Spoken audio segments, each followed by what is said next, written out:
Welcome, Buckeye Nation. We are live and welcome back to another electric edition of the Monday Night Call-In Show brought to you by the OHIO Podcast, your home base for everything Scarlet and Gray. I am your host, the Wildman, Chris Wilds, and tonight we got some big questions that need answered. But before we dive in, go ahead and like this video, subscribe to the channel, and hey, ring that notification bell. That way you know you never miss when we drop some new content. And hey, you want to take it to the next step? You can throw us a super chat. That's a great way to help us keep the lights on here and keep bringing you this platform for you to share your voice about everything Buckeyes. You can also become a member of the channel. Just go ahead and hit that little join button. It's only $3.99 a month. And once you have become a member over 30 days, you will be getting a free t-shirt from the OHIO podcast. You will receive free shipping on all merch in our soon-to-be revamped online store. Exclusive content from behind our paywall. And Eric and I have been very, very busy shooting that paywall content here the last couple days. And of course, coming up towards the end of July, we're going to have free digital access to our Ohio State Preview magazine. Now, we are proud to be the official Ohio State podcast of Scarlet and Game and Fansided. Head on over to scarletandgame.com to check out our audio version of our podcast and some of the best articles covering all of Ohio State athletics. And don't forget, we're also the official Ohio State show of the College Huddle. Head on over to the College Huddle, home to 80 top-tier football podcasts spanning the entire landscape of college football. Guys, looks like the chat is very, very active tonight. I see our buddy Eric is in the chat tonight.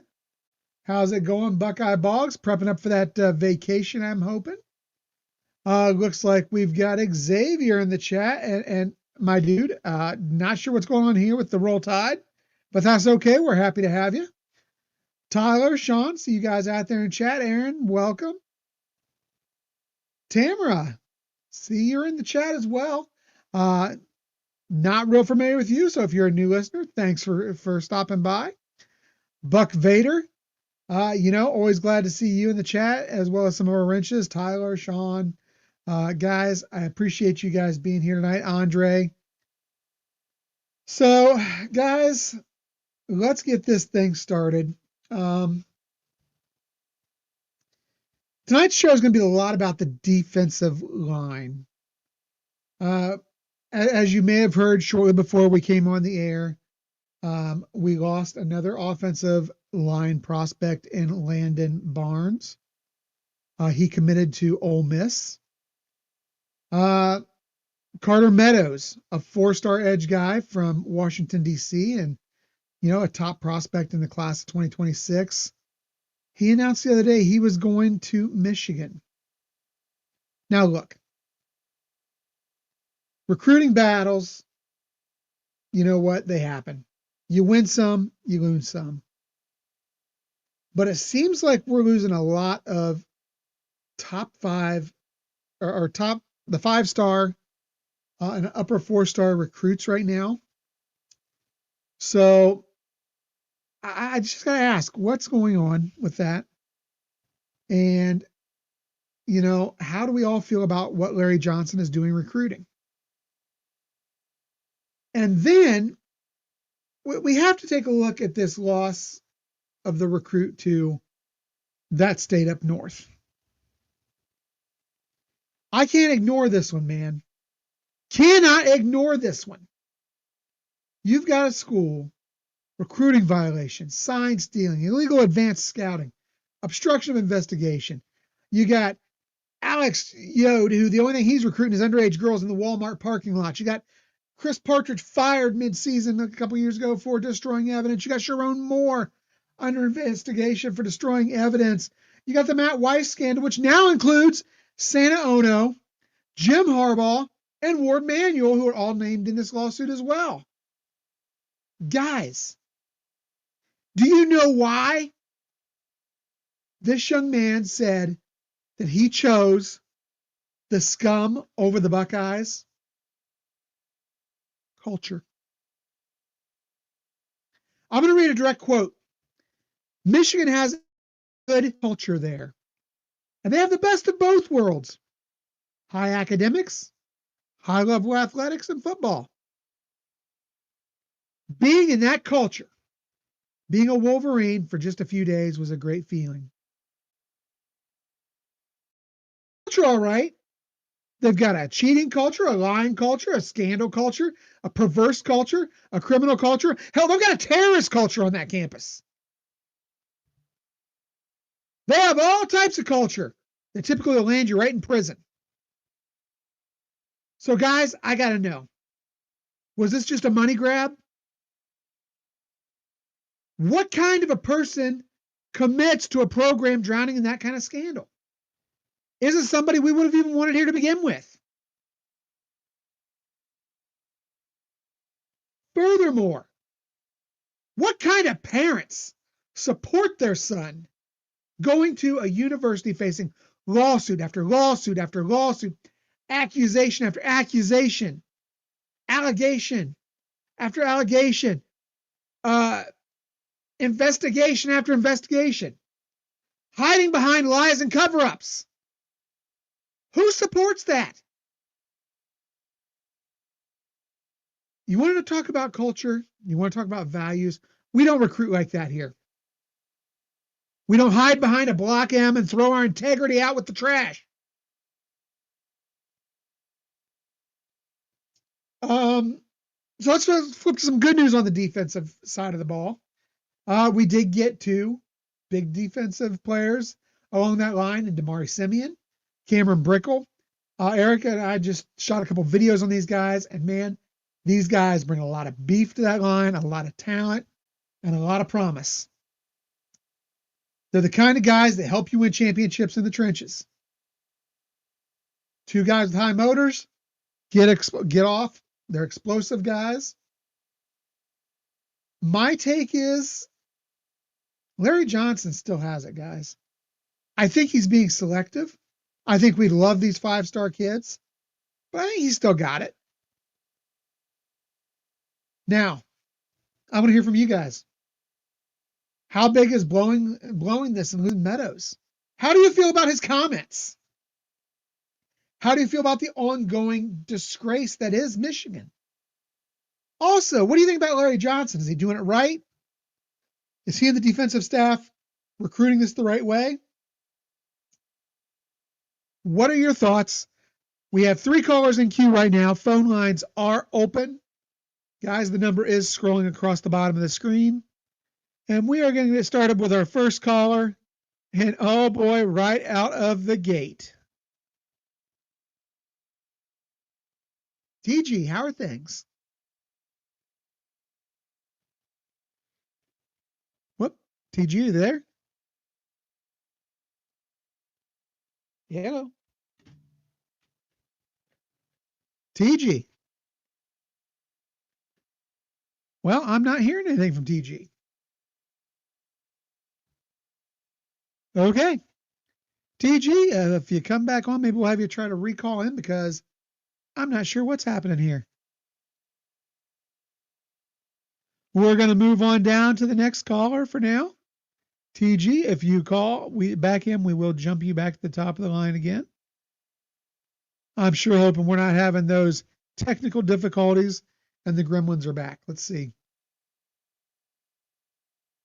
Caller, are you there?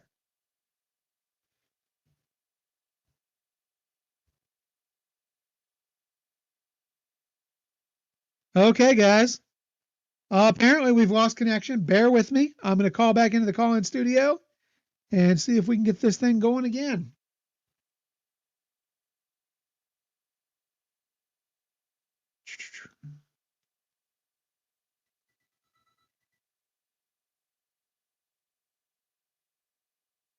All right. We're going to try this one more time.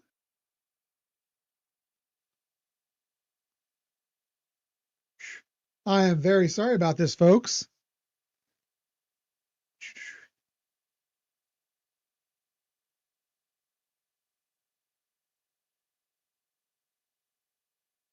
Okay. We may be having issues from the call-in studio.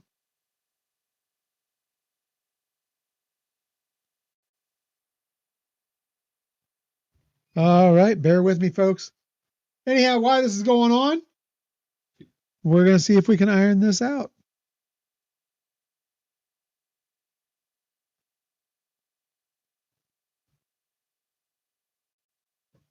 Guys, we are having some serious technical difficulties here.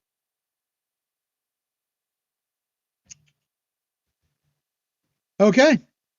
Guys, hang with me in the chat. Let me know what you're thinking in the chat right now as I'm going to try to solve this phone problem.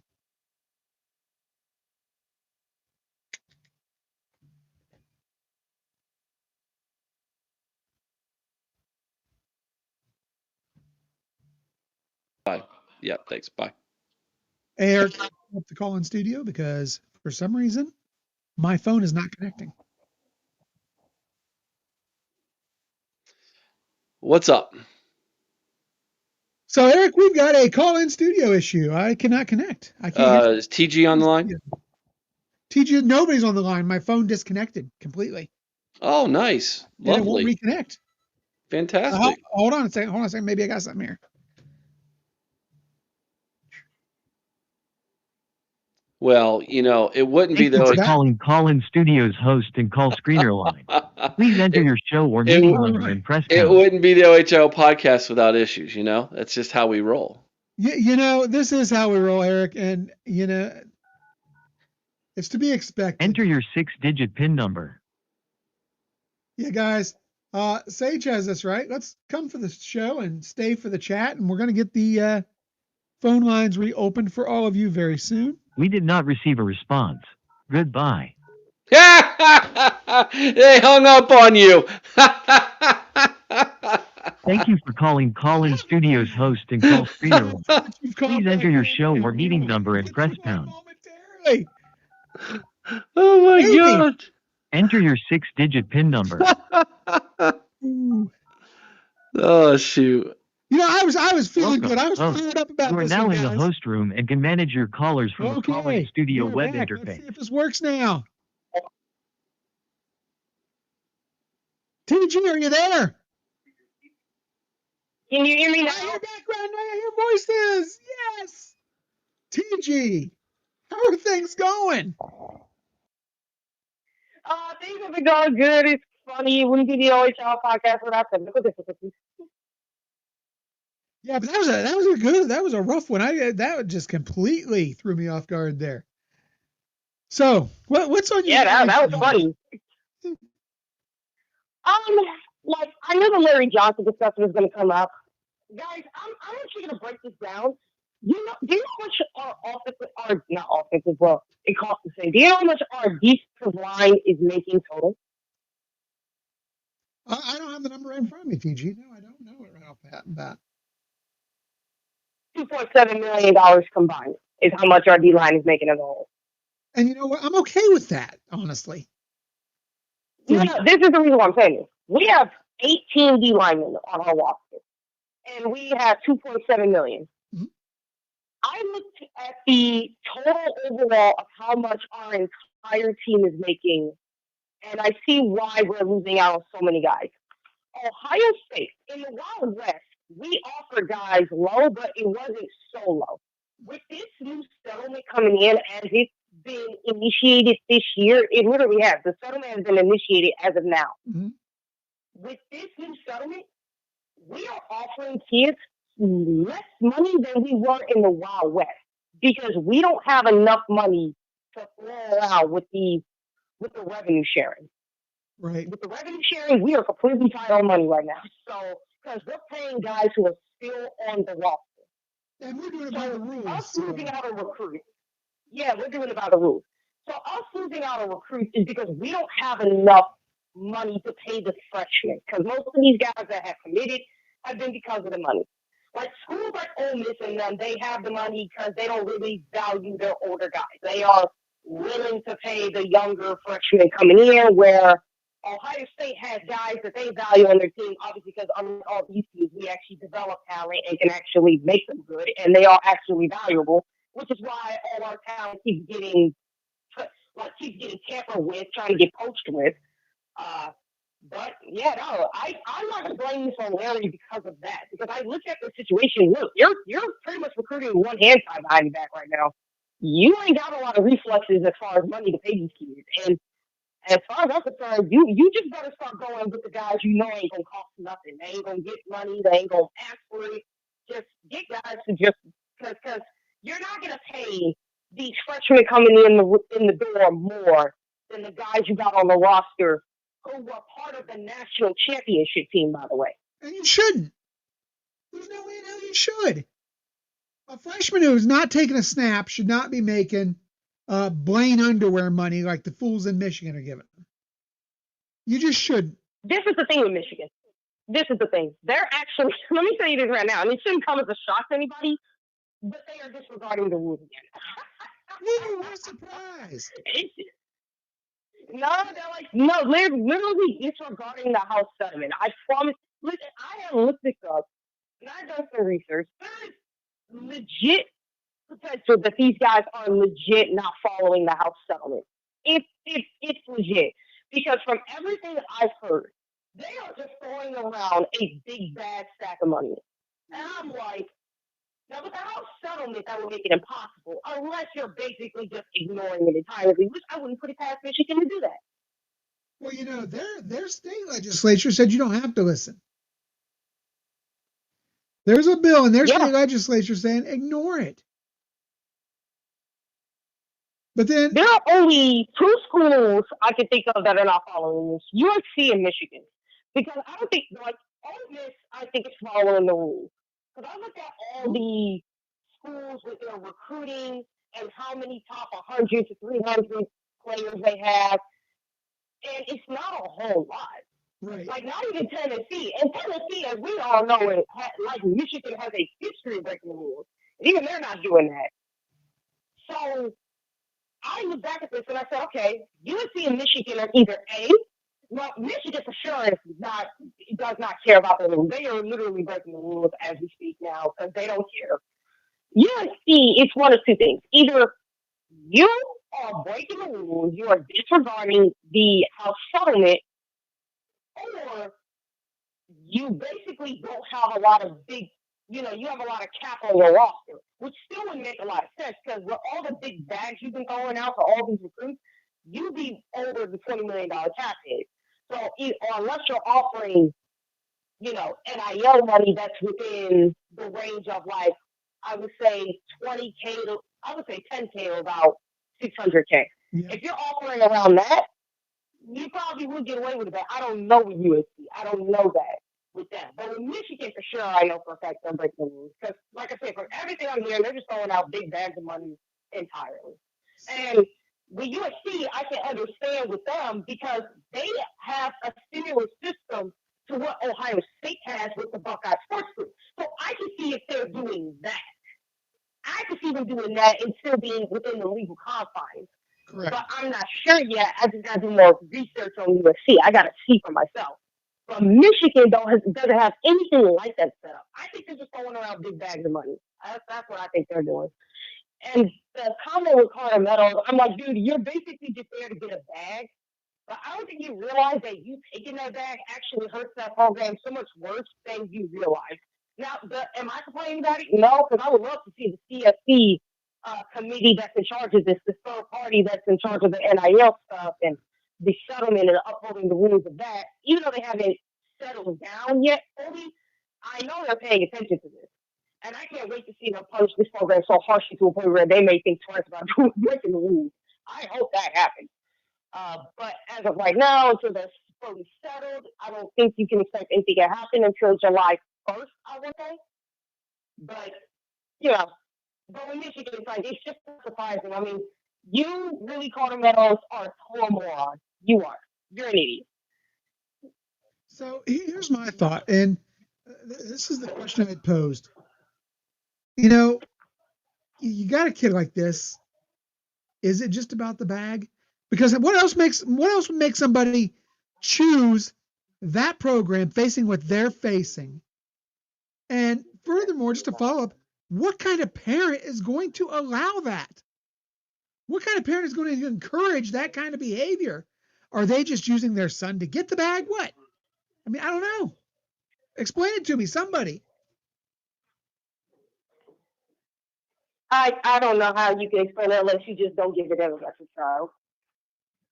I mean, you're sending your child into a place that is completely, totally, and utterly morally, ethically, and spiritually bankrupt. Yep. So on the positive side, TG, we still got a couple minutes left before I got to jump to the next caller. Let me tell you this. Yeah. It just tells you how you have parents in today's day and age that do not care about their kids. That's what it basically just tells you. They are in it for the money, because if you truly cared about your kid, you would not put them in that kind of a situation. You really wouldn't. Like, I don't care how much money a school offers. If you see a school that has it's not even just a shitty problem anymore. Like, you have the little sexual scandal with Matt Leach that happened. You have the freaking terrorist stuff that is happening with the program. And you're still going to let your kid come to this program? Like, okay, you're just telling me you value the money over your child's safety. And more importantly, that's what the child basically telling me. Because here's the funny thing: if anything does happen to him, I don't feel bad for him. That's your choice, and you knew what was coming. I never feel bad for kids who make a stupid choice. You made the choices you made. You knew what was going to happen with this program. This is on you. And at the end of the day, I'm not gonna lie. I really do wish that this kid had common sense to realize that. But look, you're gonna take the money to make generational wealth. Like, what are you gonna do when it's not there? What are you gonna do when you're basically unable to do anything? And more importantly, when you're ruled ineligible because they threw a big chunk of bag. Because remember, they can rule you ineligible depending on how much money you took. So that's the best part of it, is that even if he plays, your wins don't count. None of it does. Yeah. So that's the sad part that I don't think this kid realizes. So, it is what it is. I don't feel bad for Michigan. I want them to keep destroying themselves. Keep destroying yourself. I don't care. It actually goes well for Ohio State to keep destroying yourself. And who knows? Maybe the Big Ten Commission will actually evict your butt from the Big Ten. Yeah. Well, we'll have to see what happens with that. Hey, TG, I got to go. I got a full bank of calls. And hey, guys, keep the calls coming. But TG, make sure you guys tune in to TG and Sean tomorrow night on the Buckeye Lounge, 8 p.m. Eastern, right here on the OHIO podcast channel. Anything special planned for tomorrow night? Yeah, we got a special guest. Special guest, all right. Yeah, we got a special guest. Awesome. I can't wait for it. And Chris, at some point, you, me, Eric, and Sean got to do a roundtable discussing this Michigan crap. I agree. We'll get that in the works, man. All right, OH. IO. Go Bucks. That was TG, always bringing the fire. And next we are going to, we've had a lot of people just dropping calls. Guys, we're going to try to keep calls limited to about 10 minutes so that we can keep the calls coming through. We've got a bunch of new callers, but please bear with me. 910, you're next up in the queue. Then we got 931 and 844. Those of you who have dropped calls here, 419-725-951, go ahead and feel free to jump back in. We will get to you as soon as possible. But next up on the line is 910. Caller, who we got on the line? Chris. Oh, hey, how's it going, man? I'm going to remember this number at some point, Tyler. Yeah, it's my other phone, so but Chris, I gotta be honest. Yeah. I ran into another Michigan fan today, and I told him we have a better team than we had last year. Absolutely. And he said quite possibly one of the dumbest things I've heard from a Michigan fan lately. He said, I told him, I see more of you around Fort Bragg in North Carolina than I've ever seen in Ohio. He's like, oh, yeah, because we're awesome. Who's awesome? They think they're awesome? Yeah. I'd use a lot of words to describe him. Awesome is not among them. But okay. But What is he claiming as their awesomeness? Why are they so awesome? he didn't say anything after that. He just said that they're awesome. Yeah. Okay, we'll go with that. So here's my question, Tyler. What is your thought on Larry Johnson? Because I feel, and I think TG feels as well, that Larry Johnson's still doing a hell of a job. I don't know if you've had a chance to watch any footage of the the three young men really he signed. If you go back to Kari last week, but Damari Simeon, Cameron Brickle, despite what their star ratings are, these young men are amazing. Let me tell you, Brickle is going to be a force. I like Cameron Brickle, and I also like Damari and Simeon. I think they're going to be animals. And I'm going to piggyback off of what TG said too. Like with Carter Meadows, people that choose Michigan at this point, I don't know what to tell you. Like either you're blind or you're deaf, or like I don't want to be a guy that picking on people that have disabilities, that are blind, deaf, and all that stuff. But if you're a player and you clearly pick Michigan after all the stuff that they've been going and doing lately, especially with the recent Matt Weiss update with Ward Manuel and Santaono and Jim Harbaugh being involved, I don't know what to tell you at that point. You're an idiot. Like, you're an idiot. Like, yeah, and I'll tell you, Tyler, that whole mess to me just reeks, because if you think about this further goes to implicate the fact that there's a loss of institutional control at that campus. These people are of the firm belief that these representatives of the university, being Harbaugh, Ono, and Manuel, not only knew, they failed to act, they failed to report within the time limit that it should have been done. They failed to dismiss Weiss in a timely manner. They allowed him to continue to coach. I mean, right now they've put the university themselves at risk of facing Title IX violations, direct accountability, financial losses. They have put the university potentially, if this is all proven to be true, in an area where they're in violation of the Clery Act. If the university officials knowingly allowed the security threat to remain in a position of authority without proper investigation or notification, it could potentially constitute a violation of the Clery Act, which could lead to major fines and sanctions.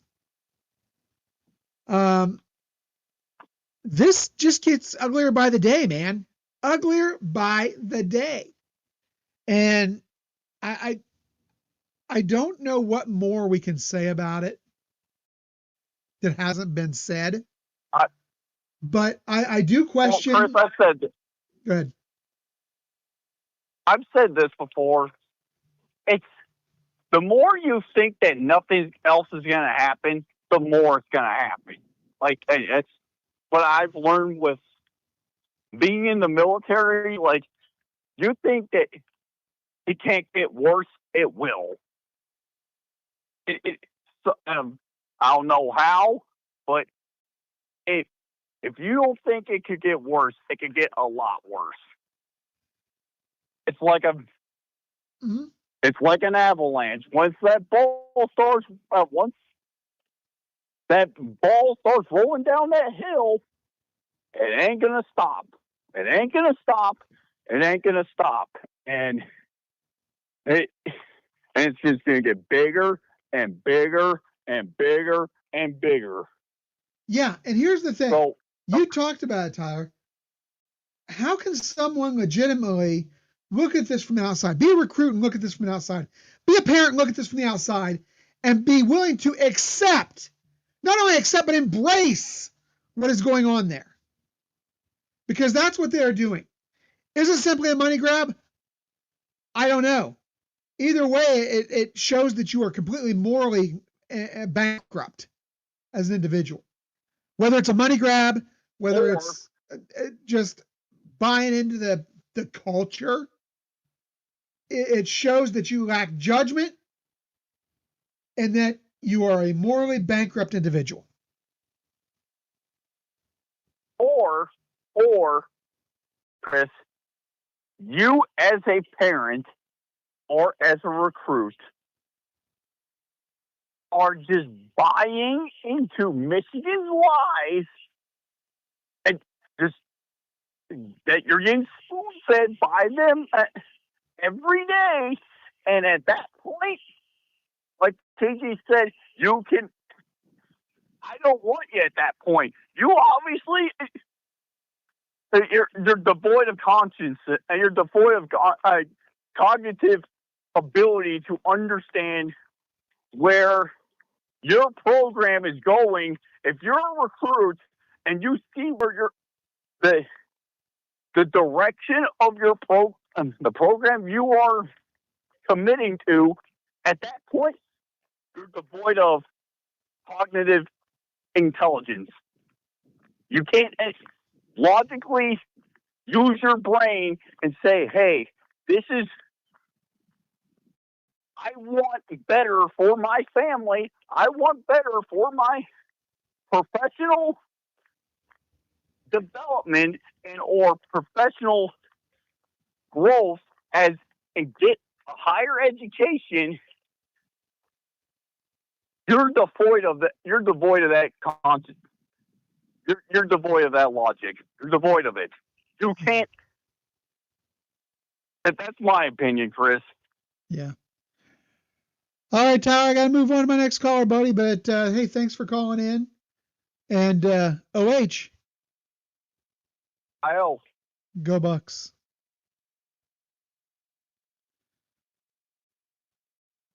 Okay, 931. You are going to be up next. 760. I saw you just jumped in the queue. You'll be up after that. Guys, I just want to give you a heads up, and Eric, I might ask you to be at the ready because we are experiencing one hell of a storm right now where I'm at. We've seen lights flicker already, but fortunately nothing has gone down. We are still live in the show, but we are experiencing quite a storm at the moment. So, guys, we are going to keep going, and hopefully I do not get disconnected. All right, 931, you are up next. Who we got? Dave in Tampa. Oh, David, Dave, I knew it was you. You know, I'm going to go over here before we go any farther. I'm going over here, and I am adding your phone number to my list so that I do not do this again. All right, Dave, what's on your mind tonight, buddy? Buddy. Hey, I hope no one's really got all twisted up over this Carter Meadows kid. All right. I was never on with this kid to start with. And a lot of people say, oh, we need this kid. No. Look, he's 6'6", 225, dude. I've seen broomsticks that got more meat on their bones than he does. Yeah. He's going to be a defensive end. He'd be lucky to get into the two deep. He's too skinny for 6'6", 225. You need a lot more meat on your bones than that. He needs to add at least 50 pounds. At least 50 pounds at 6'6". And he has a frame that can do it. Would, but, you know, that's a lot. That's a project. It is. You know what? And his comments is like their culture. You don't need to hear anything else. As soon as it was uttered out of his mouth about culture in Michigan, we know who you are, we know what you're about. Good luck. Good luck to you. and we're not worried about it. I was never on the Cardo Meadows bus. Yeah. Yeah, So shifting. yeah. Go ahead. No, I was going to say, I understand where you're coming from with that because, to me, I don't need a guy who's here just to grab a bag. I don't need we have a program, and I think that the one thing we can say is we can be proud of this program under Ryan Day because they have taken the moral high ground, and they are a program that has a strong moral family type structure. This is a culture. What they have built in Columbus is a culture. What they have built in Ann Arbor, it's a culture, all right. It's a culture of criminality, culture of corruption, absolutely.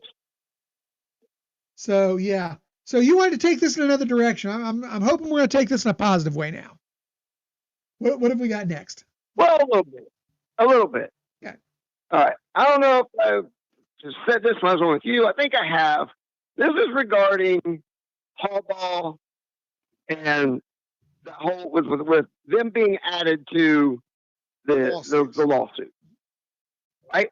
Remember when I first started coming on here, I said Harbaugh should have been in that lawsuit because Harbaugh had to have been the one that gave Weiss the credentials. There's no other way around that. You would have to think it was Harbaugh or somebody else in a high-ranking position in the athletic department. So it had to have been Harbaugh that gave him the credentials to get into the computers and use that system. Warren Manuel wouldn't even any of that. Yes. Right? That's all Harbaugh. And I said from the get-go, I said it had to have been him because he had those credentials since 2015. Remember, he didn't start working for Michigan until 2021. Yeah. 6 years? He had the credentials before he even started working there. He had them for 6 years. Harbaugh should have always been part of that, and I'm glad they finally got around to him because he's gonna get what's coming to him. For the you were talking about you said it just a little bit ago, a culture of corruption. Yes. And it all started with in the football program with Harbaugh. That's when it started. It started the moment he got there. And we've already done the research on it. Weiss has known the Harbaughs since the 70s. Yes. I'm going to bring something else up again. John Harbaugh. That's the younger brother, right? The head coach at Baltimore. Okay. His involvement in all this, okay? Because Weiss was working for him at Baltimore when he was screwing around looking at young women and young girls in high school while he was with the NFL. He also, how many coaches did he get from his brother? NFL coaches to come help him out? 2 or 3? Yeah, he's in a This few. is a family affair. It's a family affair. Understand this. They are all involved up to their eyeballs in it. And I can see that. On that dog if there's a lawyer listening to me, put John Harbaugh on it too. He's involved. They're all involved. It's a whole racketeering scheme. It's a whole scheme between the whole Harbaugh group, the Harbaugh clan, if you will, crime syndicate. And when I saw that last week, I was like, yes, it's about time that he was put on that lawsuit along with, Job of the Hutt Emanuel. And, just look, they can go spend. We've seen it all, and everybody gonna get wrapped around the axle about Michigan spending a bunch of money on players. How many times do we have to see this? run. All right. Remember, it wasn't that long ago, 2022, when Asper U spent all that money for that class. Yeah. I told my wife then, I said, you watch, by the end of the season, half of those players will be gone, and they were. That's exactly what they'll be lucky if they even can get these kids into this class. Because what's going to happen? There's a whole lot of time between now and the time that they get on campus. There's a lot of stuff that's going to take place between now and then. Yeah, and So, I hope that the sanctions change some of these kids' minds. I hope that common sense rears its head and changes some of these kids' minds. Because I feel like a lot of these kids who are getting into this to grab the bag don't understand the long-term effect it could potentially have on them and their careers. That is not a place you go to develop anymore. If you look at all the guys who were drafted out of the Connor Stallion. We're going to call it the Connor Stallions class. Because let's face it, without his magic clipboard, they didn't win crap. So we're going to take the kids out of the Connor Stallions class. They had all these kids drafted. I think there might be one or two of them left in the league. Maybe three. I don't know. But none of them have shown themselves being good. JJ McCarthy's still in the league because he hadn't had a season to screw up yet because he came in and was injured. He's going to end up a backup on his own team. I think, he's not going to be the starting quarterback, and if he is, it's going to be tragic for the Minnesota Vikings. You got what? You got a couple receivers out there hanging on as number 3 options. You got the one offensive lineman that was up there in Cleveland that he sucks something horrible. Was Zach Zentner. These kids can't win without Connor's clipboard. That aside, I want to take it back. I'm confused on how these kids or why these kids are going there. Why their parents are not stepping in and saying, listen, this is not a program you want to be a part of. This is not a culture you want to be a part of. This is a culture, like we said, a culture of corruption, a culture of criminality. And it could have a long-term effect. Now, could they transfer out? Absolutely. But you know what? I almost wish these kids that go there were forced to stay a year like they used to be. Make them sit through a year in purgatory. And then maybe they'll more carefully evaluate that decision and not just grab the bag. That's just my thought on it. I agree. Like I said, with the Carter kid, right? I mean, how many programs are really going after him hard? I personally think that was his best offer. I think that's what Michigan is doing for a lot of these kids.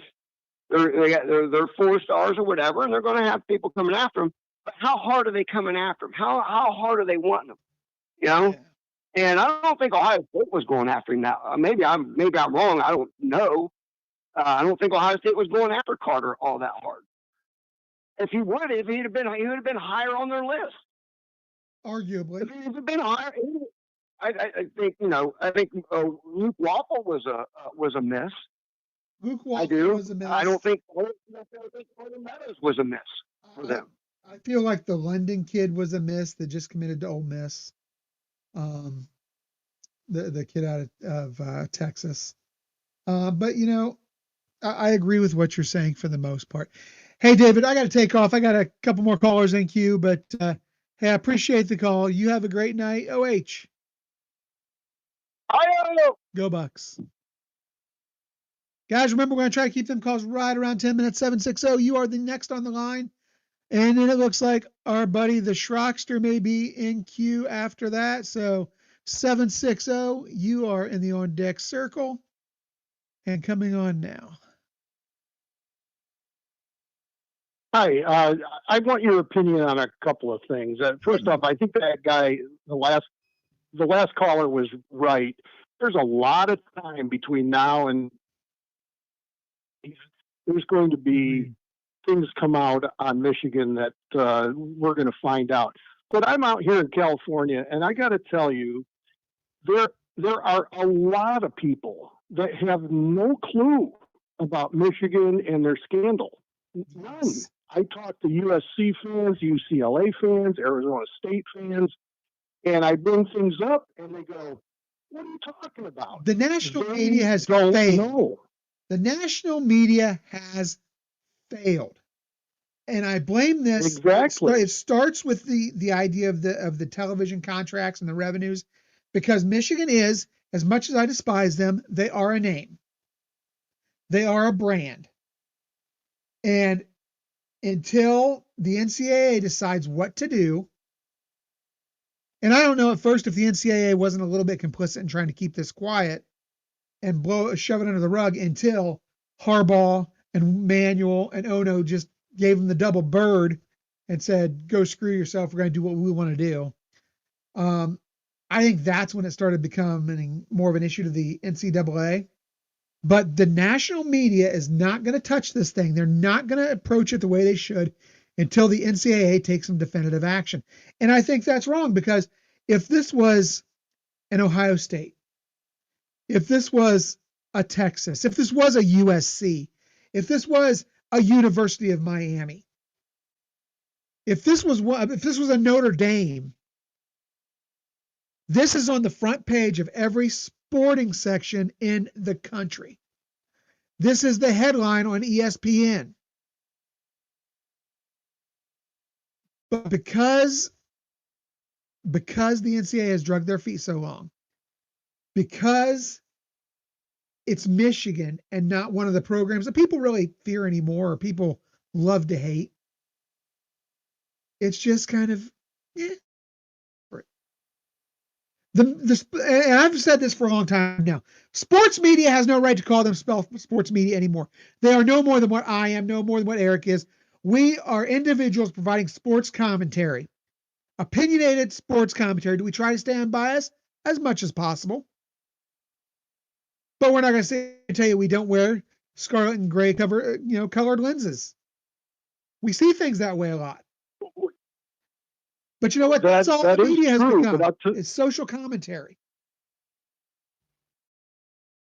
Yeah, it's true though. But these players that have not heard these things about Michigan, they sign on, and they're told a pile of crap from all the coaches in Michigan. You know that, and if they haven't heard, they just sign up. They believe all the hype that they're given. And so I don't blame the players, and I don't think they know. The second thing I wanted to bring up, I've talked to a couple of different people, and it has to do with the Michigan scandal, is how does South Carolina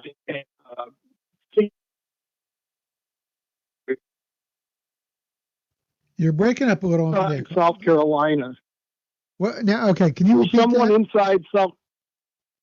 Will someone inside South Carolina finally break the story that Michigan gave them the signs against Clemson and Tennessee?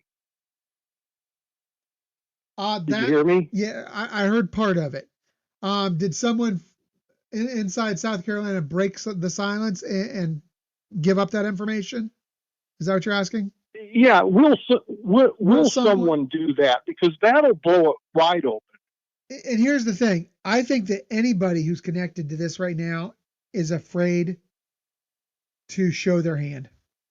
They're afraid to come forward and say anything, because you look at what happened with the coach at Central Michigan who let Connor on the sidelines. Now, it was actually an assistant that let him on the sidelines, but the connection, the head coach ended up being forced to resign. Now, they're not coming out with that as the reason why he was forced to resign, but I think you can connect the dots. I think most people are smart enough to connect the dots and say, listen, this is why. Because you had Connor Stallions in full Central Michigan gear on the sideline, wandering around like he's a coach. And when asked about it, the coach was like, I don't know who that is. Come on. And I think people are afraid of the consequences that are going to come from any connection to this scandal. So I kind of feel like everybody's afraid to say anything right now. But, here's my take on it. I really feel like the media has failed. I feel like the other coaches, because you talked about kids out in California, for instance. And I can see where maybe if the national media is not doing their job, they might not have the full story on this. But that's where I come back and say, okay, where are the other coaches who are in this recruitment game and why aren't they mentioning it? I'm not saying you have to say, don't go here because they cheated, but say, hey, are you aware of possible sanctions that are coming out against the University of Michigan for this, this, and this? Negative recruiting has been a part of recruiting for years. Years. Do I like it? No. Does it leave a little bit of a bad taste in my mouth? Yes. But why coaches aren't doing it, I have no idea. So I put some blame on the coaches at programs like USC, UCLA, Texas, Alabama, Georgia, Ohio State. If you are not informing these players of what's going on, these players who aren't from this region, who aren't getting daily access to this, if you're not letting them know what's going on, then shame on you. Now, I'd like to think that our coaches are doing a pretty good job of letting them know. But, I can't, not being a recruit, not being there, knowing what's being said to them, I can't say that yes or no. But if a coach sees one of these kids and is not informing them, then shame on you because you've done yourself and that kid a disservice. Because believe me, even if the press isn't pushing it out in Los Angeles, Lincoln Riley knows. He knows what's going on. He's a smart coach. Deshaun Foster knows. Dan Lanning knows. Jed Fisher knows. Kalen DeBoer knows. Kirby Smart knows. Ryan Day. Everybody knows what happened. They have an obligation to share that information. But yes, the media has failed, and you're right. I can see why you don't necessarily blame the kids for that. And I can get that. But I also feel like if I'm a recruit, I'm going to do my due diligence to find out as much as possible about the schools I'm looking into. So I think there does have to be some shared responsibility on the part of the student, at least.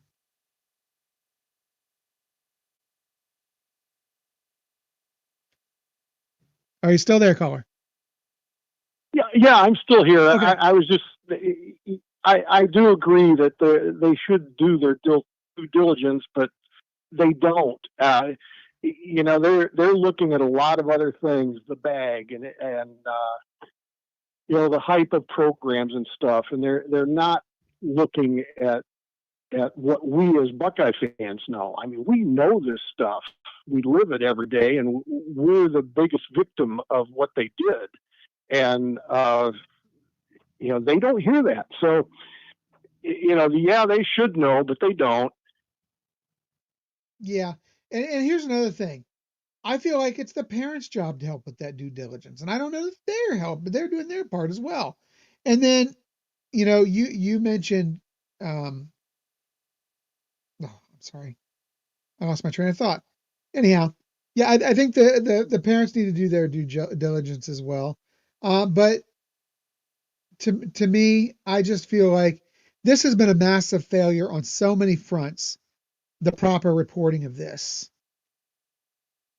That while I do believe the kids and the parents have some role in it, 100% accountability can't be put on them because you're right. The sports media, the media industry in general, because now we're at a point with these scandals where it's transcended sports. When you start getting into what happened with Matt Weiss and these coaches who are now in violation of potentially in violation of the Clery Act and potentially in violation of Title IX, this is now transcending sport into a institutional issue.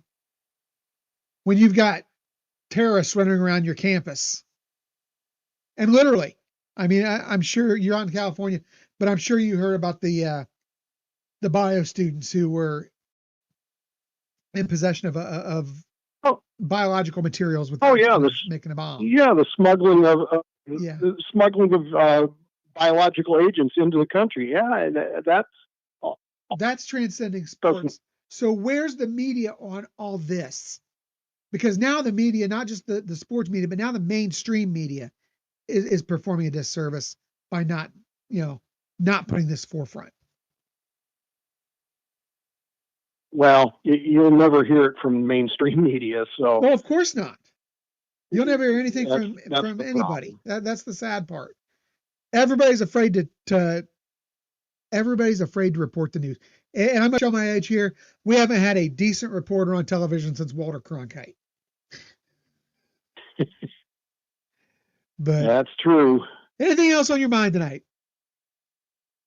Oh, that's it. I just wanted to bring up that South Carolina connection and see what you thought about that, because I don't hear that from virtually anyone out here, and it's a dirty mess. It is. This whole thing is a dirty mess, and it's sad. It would be sad if it wasn't so pathetic. But I know. Well, thanks for the call tonight, and you're a first-time caller, aren't you? Yes, I am, but I listen all the time. Do me a favor. I need you to send your email information to the OH, or your name and address to the OHIOpodcast.com. I'm sorry, the OHIO podcast at gmail.com, because we're going to have you registered for a special gift, because we are doing that with first-time callers right now. So we're going to send cool. I'll do that. All right. Well, thank you so much for your call, and you have a great night, OH. You too, IO. Go Bucks. All right, Sean, you have been waiting very patiently for about 18 minutes. Sean right now is the last man in queue. I know we've had several callers from the 844, the 760, 725, the 951, all call in, and whether it was the storm or whether you just did not want to wait, I understand. But you know what? The lines are going to be open after I bring the Schrock Star up to bat here.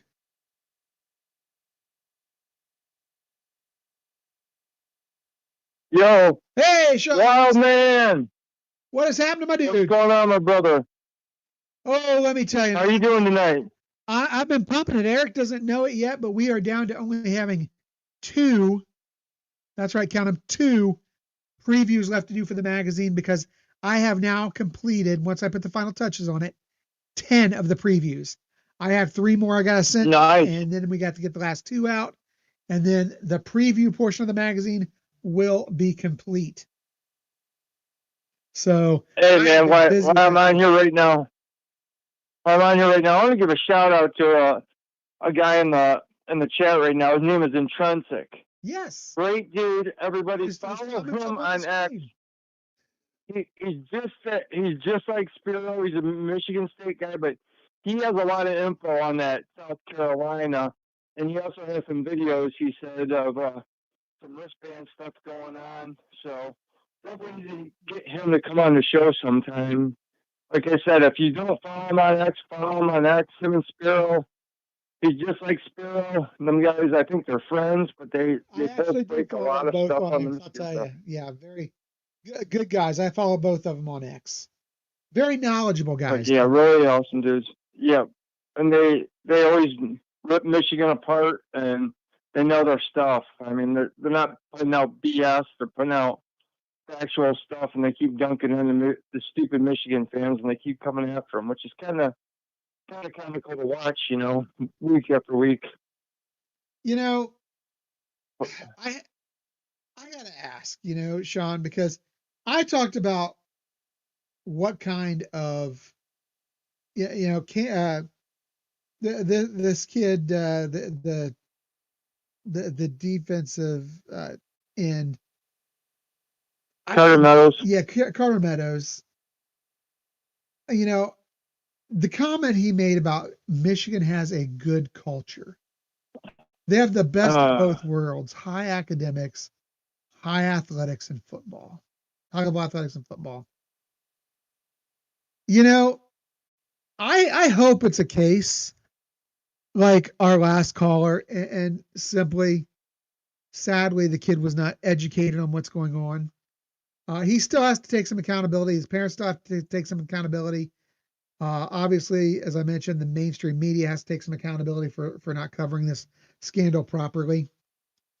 But what kind of person recruits to a program that's in this state with this type of thing going on? What kind of parents support it? And you and I are both parents, Sean. So we can speak a little bit from a parent perspective, though we don't have necessarily kids who are competing at this level and being recruited by this type of school. And furthermore, how can the fans continue to defend this team? How can they continue to defend Jim Harbaugh and Warren Manuel, who are now named as respondents in this latest case? And I'll tell you, I was talking to Eric about this the other night on the show. I don't think people understand. They may not have criminal charges brought against them, but that doesn't mean they're not going to be paying, because the burden of proof is different in a criminal case and a civil case. In a criminal case, you have to prove them guilty beyond a reasonable doubt. And in a civil case, all you have to have is a reasonable expectation that this happened. Do they have a reasonable expectation that Jim Harbaugh, Warren Manuel, Santa Ono knew what was going on, knew prior to their bowl game what was going on, and still allowed him to coach, knowing what was going on? If that's not only did they let him coach, Eric, not only did they let him coach, they did not warn anybody. Correct. Which the not warning is a big issue. The not warning is what could bring them a big, big problem. Because if it's determined that all that happened, then the NCAA at that point can look into filing a Clery investigation. But what has to happen, and this is not all going to happen in relation to the cheating scandal. Understand that, first of all.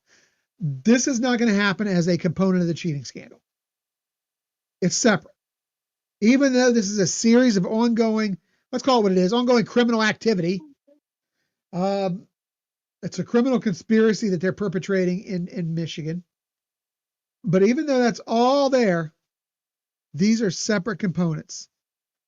And you will see, I think, a separate Clery investigation filed with the NCAA should the courts come out and make an award to the complainants,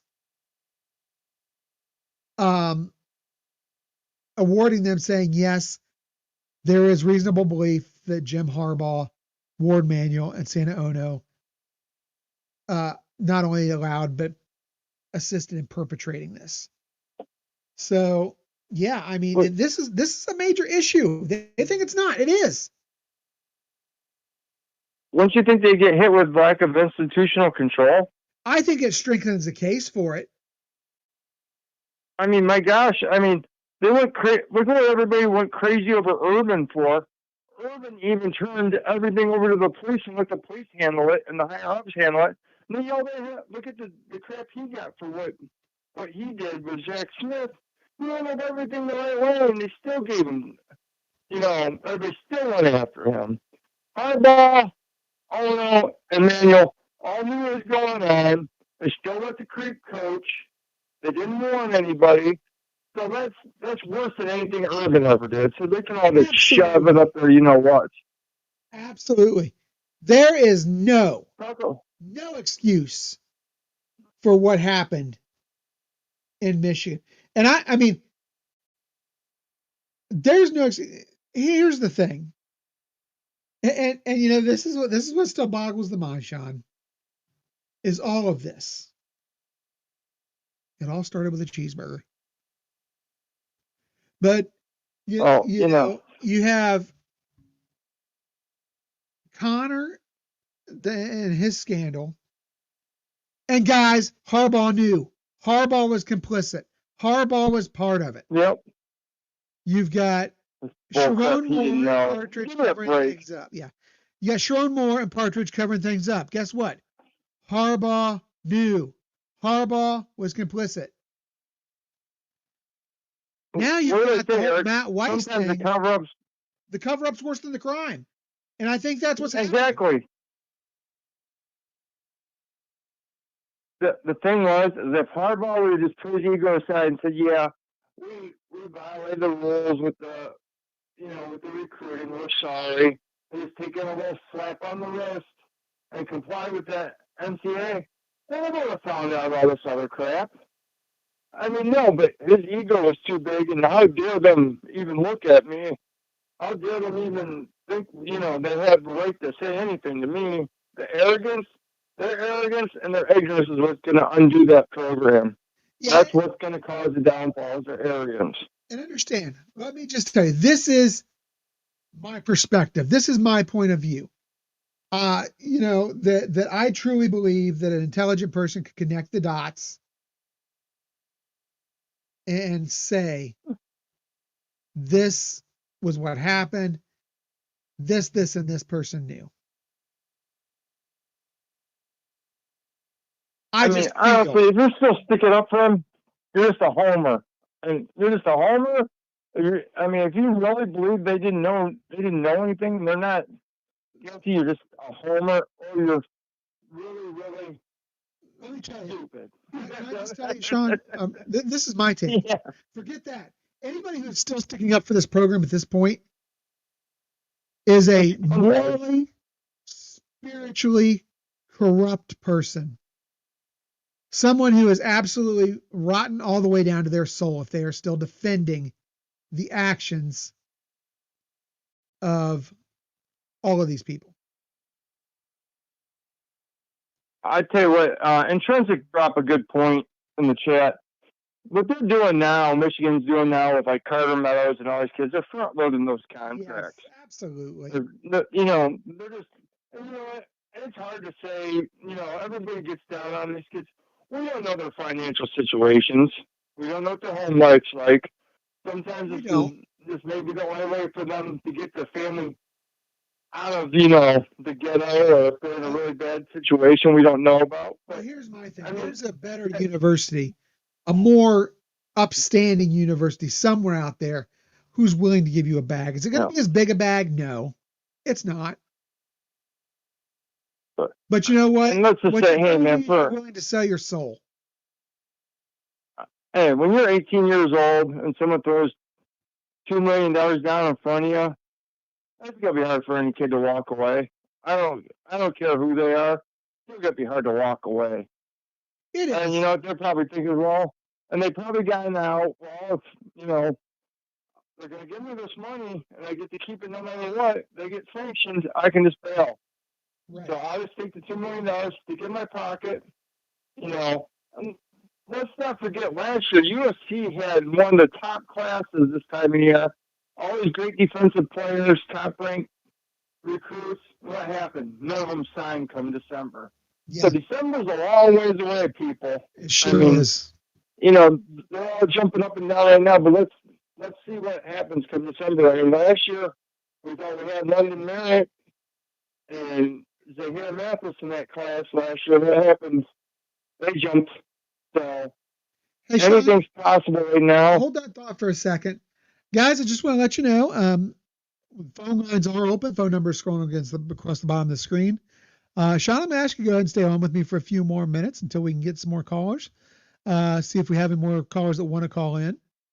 Again, the number's across the bottom of the screen. So, Sean, I want to change gears a little bit.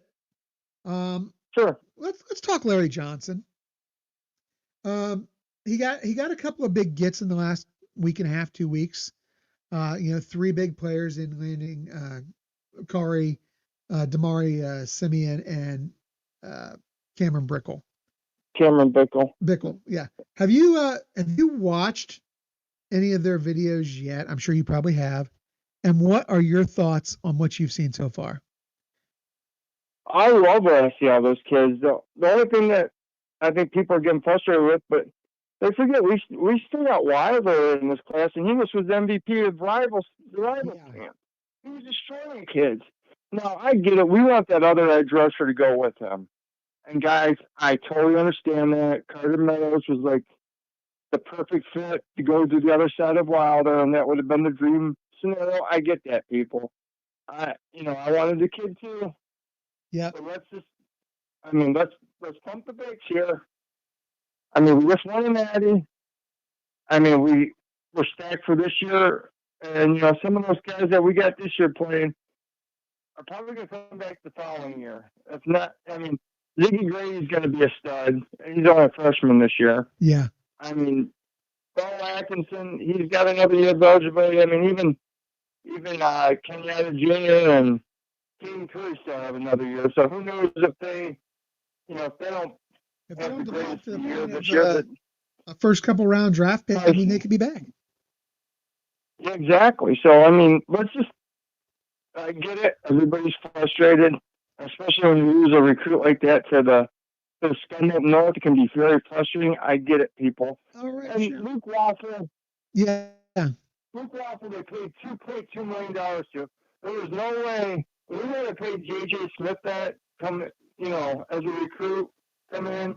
Luke Waffle's not going to get it. I mean, USC said he better be, two-time All-American or it's going to be a waste. Absolutely. I mean, the kid's good. He got good tape. But we don't know if he's going to turn into the next pro. So you don't know that. He could be a flop. And with the trench guy, you never know on either side of the ball. I mean, the thing is like, it's offensive line has the biggest bust there is when it comes to 5-stars. It has the hardest position to evaluate because it takes so long for them to get there. I mean, those guys don't see the field for 2 or 3 years. They're really rare for a freshman or a sophomore to see, to start. Unless you're like Orlando Pace or Corey Stringer or someone like that. But, yeah.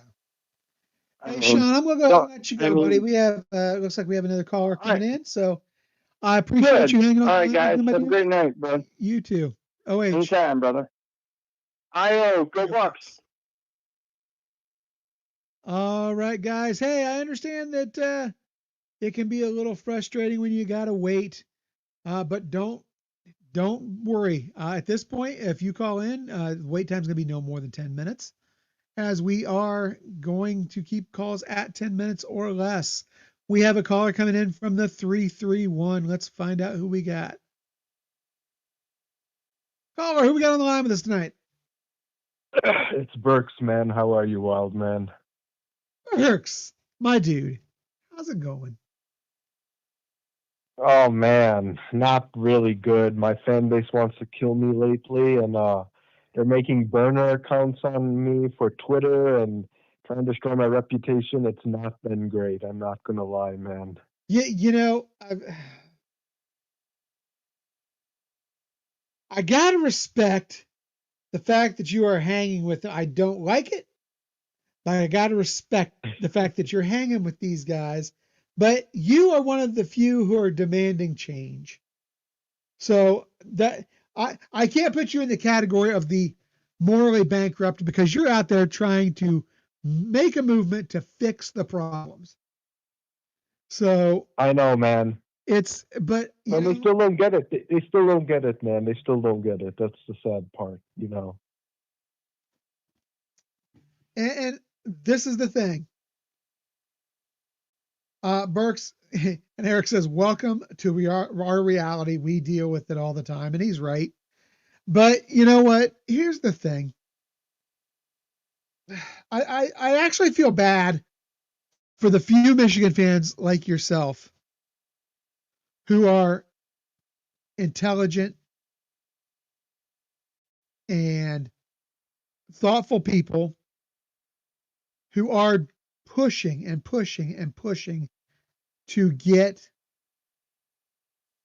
change done to make your program reputable again. But I'll tell you, as long as they keep throwing the money around and they keep getting these kids, to follow the bag, it's not going to get any better because they think they're still winning. It's and I don't understand how this kid thought there was good culture in Michigan, dude. I really don't. I have not seen any sign of a good culture there in quite some time. And what's sad is I could have seen Harbaugh. I think he could have in the beginning developed a good culture if he wasn't absolutely nuts. Go ahead, Burks. Go ahead and give me your thought. Yeah, I feel like they're hiding a lot of info from these recruits. They just are talking Absolutely. about how it's a good educational program and good in academics, good football program, and how many they don't really bring up any of that stuff. And many of these recruits, they don't know much, I feel, about that much about Michigan and stuff. There's some people who are from the South and they never really heard much of Michigan and other programs because they're so focused into football and other stuff. It's actually crazy. They don't even know the history much about it. So I feel like that's more like what it's happening. But I'm not gonna lie, dude. Your fan base is starting to freak out with their recruiting. I'm on Discord, man, and I'm not gonna lie, dude. Michigan's recruiting is really heating up. Savion Hyder, man, the best running back, he might be committing. He's not between Michigan, Tennessee. I'm telling you. I don't know, dude. Listen, man. I know you. Hey, listen, Chris. You're a little scared, man. I'm not scared with at all. Michigan's recruiting. I'm not scared You're at not? all. Okay. It's a joke. All right. It's a joke. Hey, dude. And not only that, but once sanctions get rolled out, they're going to all jump on the first bus out of town. There's nothing to be worried about. I'll tell you what, the leader will be Blaine Underwear. He'll be the first one to take his $10 million and run.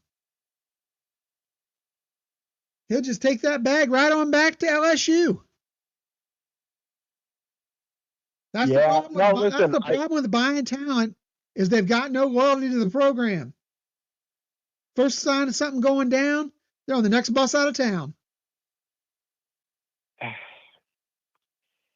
Okay, so I'm really here, Chris, because I need to call you out on something, my man. Go ahead. I still can't get over why you do not consider 2023 Michigan and Ohio State, why you not consider that a win. You need to understand, man, okay? So let's say they cheated, okay? We cheated, okay? The first, whatever games before Connor Stallions left and we fired our linebacker coach.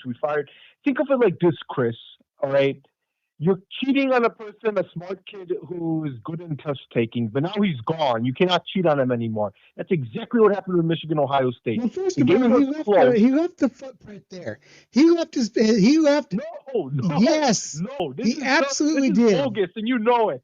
He absolutely did. And on top of that, Burks, if these kids cheated to begin with, they should all be ineligible out of the game anyhow. You saw Michigan Ohio State's game. You saw how close it was, and then Kyle McCord too. They had chances to be. I'm telling you, man. We did not have any cheaters. We threw all that evidence away. If you didn't throw any, there was nothing thrown away. The only thing thrown away was Connor Stallions, and he was probably still showing up on campus and coaching these kids because that's the kind of program that this is. Dude, I'm sorry to say this, Chris, of how much I respect you, but this right here is what I call a sore loser take. I'm sorry, man. I don't know what to say. We were such a close... If you cheated in the season at all, the whole season's out the window. You cheat once, you throw the whole season out. I understand we cheated. I understand that, but we started, now we're all fresh. We threw our evidence away, man. Did you see what they did? They took the phone, they took all the files, and NCAA has them all. We fired all the stuff. So I don't know why you do not count that win, that 2023 Michigan Ohio State. You don't count it a win. I understand 2021 and 2022. I understand that, dude. But come on, man. No. This is ridiculous. If you cheated in that season, you cheated that whole season. You cheat in one game, you've cheated every game. It's that simple. Okay, all right. Okay, fine. If that's your take, then I understand. All right. Now, all right. Number two, I need to call you out on something else because now I know where you come from. You're saying that if we cheated one game this whole season, then you feel like none of those games should matter, Correct. basically, because you cheated at one game. All right. Hey, I'm fair with it. All right. I'm not trying to I'm just trying to call it out. But okay, that's fine. I know your answer. All right, number 2, man. What's really ridiculous, Chris, is how you do not consider Michigan a blue blood. Like, I did my research, man, after we had a talk about this. How are we not a blue blood? That's like saying Canada and UK are not first world countries. How is that possible, man? You have not won anything outright since 1948. You are irrelevant after the invention of face mask for all intents and purposes. No, yes. we won so much. What are you talking about? What did you win? Undefeated, man. What did you win? 2023 2023 is a joke. It's bogus. It's nothing. Season. It's out. 2023 is a joke. You cheated to get there. Does not count. As far as going back into the Nebraska split title, nothing. Half titles don't count. Or I can count through 1970 when you guys lost the Rose Bowl and you guys did not win the bowl game. All right, and they claimed that as a natty. That is a complete joke. So don't even bring that up with the 1997 season. That's all I want to say. That. Right? You have not won an outright national title. Not unclaimed. Let me ask you this: how many national titles does Michigan have outright since 1948 without cheating? I guess you would say half a title. No, outright would be 0. Yes, they've got a half a title. How many national titles does Ohio State, Alabama, Georgia, USC, Texas, the real blue blood programs, how many do they have? You need to understand blue bloods go from beginning of time all the way to the end. So calling Michigan not a blue blood, every analyst, ESPN, all of these articles always consider Michigan a blue blood. You probably went. ESPN you know what you did? Corrupted Michigan. ESPN's a joke. Every analyst considers Michigan a blue blood. This is ridiculous, man. How are you even having this discussion? You're just a complete Michigan hater. You're like, oh, I know. I had a bad day at work. I know. Let's make a blue blood list here. And then let's just put, Michigan, Block M. Oh, yeah, they're not a blue blood. That's probably how you made Not your even list. close to a blue blood. If you haven't been relevant in my time, you are not a blue blood. Dude, no. See, it has to be from when we were not born, when college football first started. Are you saying that Yale and Harvard are blue bloods then? It's from beginning. Yale and Harvard are blue bloods by your account, right? No, they're not. They're not blue bloods because they're not. They don't have good programs in the present. Neither do you. To present. Neither do your program had to cheat. They had nothing. They had a coach on his way out the door. He was 2-4, should have been 0-6. Although all our national titles, hold up. All our national titles are undefeated. We have never lost a game in all 12 of our claimed national titles. You guys have. First of all, you've got 10 national titles you're allowed to claim. You got undefeated. You've got 10 recognized titles, not 12. Because you guys want to claim 2 more than me. You got 10 recognized. One's about to go out the window. All undefeated. And then you got half titles in there. No, it's bogus. They are not a blue blood. That is ridiculous. They aren't even a purple blood. Hold on. Look at all the All-Americans we have. Look at all the NFL draft picks we have. Look at all of the wins, winning his program. This is ridiculous how you're saying we're not a blue blood. It's literally like saying Germany or United Kingdom is not a first world country. They're like a third world country. That's basically what you're trying to say. What I'm saying is you're wanting to make a team that hasn't been relative since Eisenhower a blue blood, and it's just not a fact. How many Rose Bowls? Listen, we won a good amount of Rose Bowl games doing those span, all right? The amount of conference titles we won, the amount of NFL draft picks we did, the amount of All-Americans we had. Like, this is ludicrous that you're actually saying that Michigan is not a blue blood. Yeah, they're not even close to a blue blood, in my opinion. How are they not even close, dude? Like, how? It's ridiculous. See, this is what I call, Chris, this is what I call a sore loser take right there, okay? Because I just can't take these sore loser takes. Michigan is a blue blood, man. They are not a blue blood. If you have to come cheat to on. win, you're not a blue blood. Dude, we cheated only how many games? Like what? 40? Till like. Okay, all right. No, we did not cheat with Ohio State, Penn State, Iowa, Alabama, and Washington. All right, if you want to say that with the Connor Stallion stuff, right? We just didn't cheat. You did cheat. Just admit it. Come on, admit. No, we did not. If you cheated in game one of that season, you cheated all the way through the national title because you cheated to get there. My God, no, we did not, dude. If you cheated in the first 5 games, you cheated all the way through. You guys could have beat us. McCall McCoy threw a pick at Just the end. because you're going to be beaten doesn't mean you weren't cheating. Dude, we threw everything away, man. Like you threw nothing away. Show me the evidence that things were thrown away. Show me the evidence that things were thrown away. Listen, I know we cheated, but not those last games. I'll let you know right now. It's all lies. It's all lies until proven otherwise, because that is what they have shown themselves to be. It's so crazy how you don't think Michigan's a blue blood. Like if Paul Feinbaum was even here, bro, he would even consider Michigan a blue blood. Paul Feinbaum's an idiot. Go back and watch my video from last week. Yeah, I know you hate Paul Feinbaum. I commented on that video. Anyhow, Burks, do you have anything more you'd like to discuss? Because I got a caller in queue and I've got one on screen below me wanting to comment. No, man, it's great. Anything you're gonna do fun in 4th of July or not really? Oh yeah, I'm gonna go out with the family, watch the fireworks, barbecue. You know, the usual. That's cool, man. Yeah. That's Wait, cool. you have a great holiday, Burks. Yeah, you too, man. Take care. Yep. All right, Tyler, I'm gonna get you on in just a second, but first, I'm gonna let TG go ahead and come front and center if I can get her up on the screen. Actually, TG, you want to just go ahead and throw your audio up? Or say what you're going to say? Oh, wait a minute. I don't think they can hear you until I bring you up. Let's see here. Okay, guys, give me 1 second here because TG's got something she wants to say. Actually, you know what? Maybe we can get Tyler on while we're getting TG set up.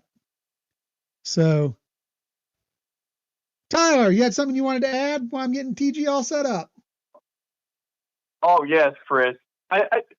So, Burks, do you realize that all your players still know all the plays? I hope you realize that. They're not going to just forget something that they were given by Stallions personally, but all the rest of the coaches for the past 2 years. I mean, I'm not a rocket scientist, Chris. I'm not a genius. I don't claim to be, but common sense tells me the players still knew what the other teams were doing. I'm just going to go with this, and I'm going to stay with this, Tyler. My take is, and always has been, once a cheater, always a cheater. It's like somebody just put up in the comments, well, when Stars Align, put this up there. I only cheated on you once, just a little bit. Sorry, honey. You know, I can't with these people. I can't with these people. I just don't you're get it. You're a teacher, right, Chris? You're a teacher.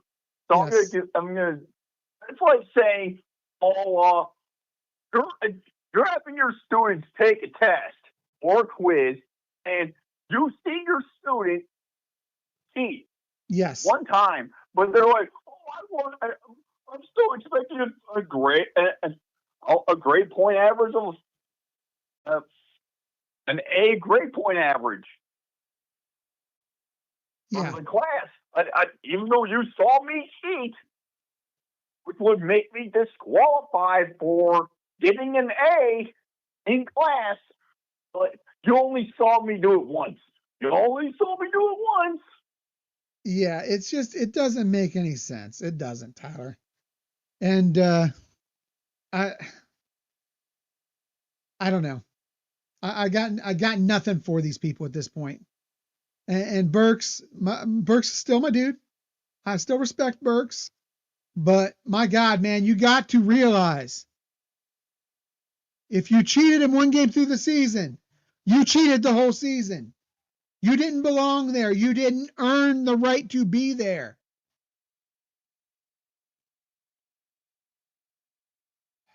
All right. So anyhow, I don't know how else to like.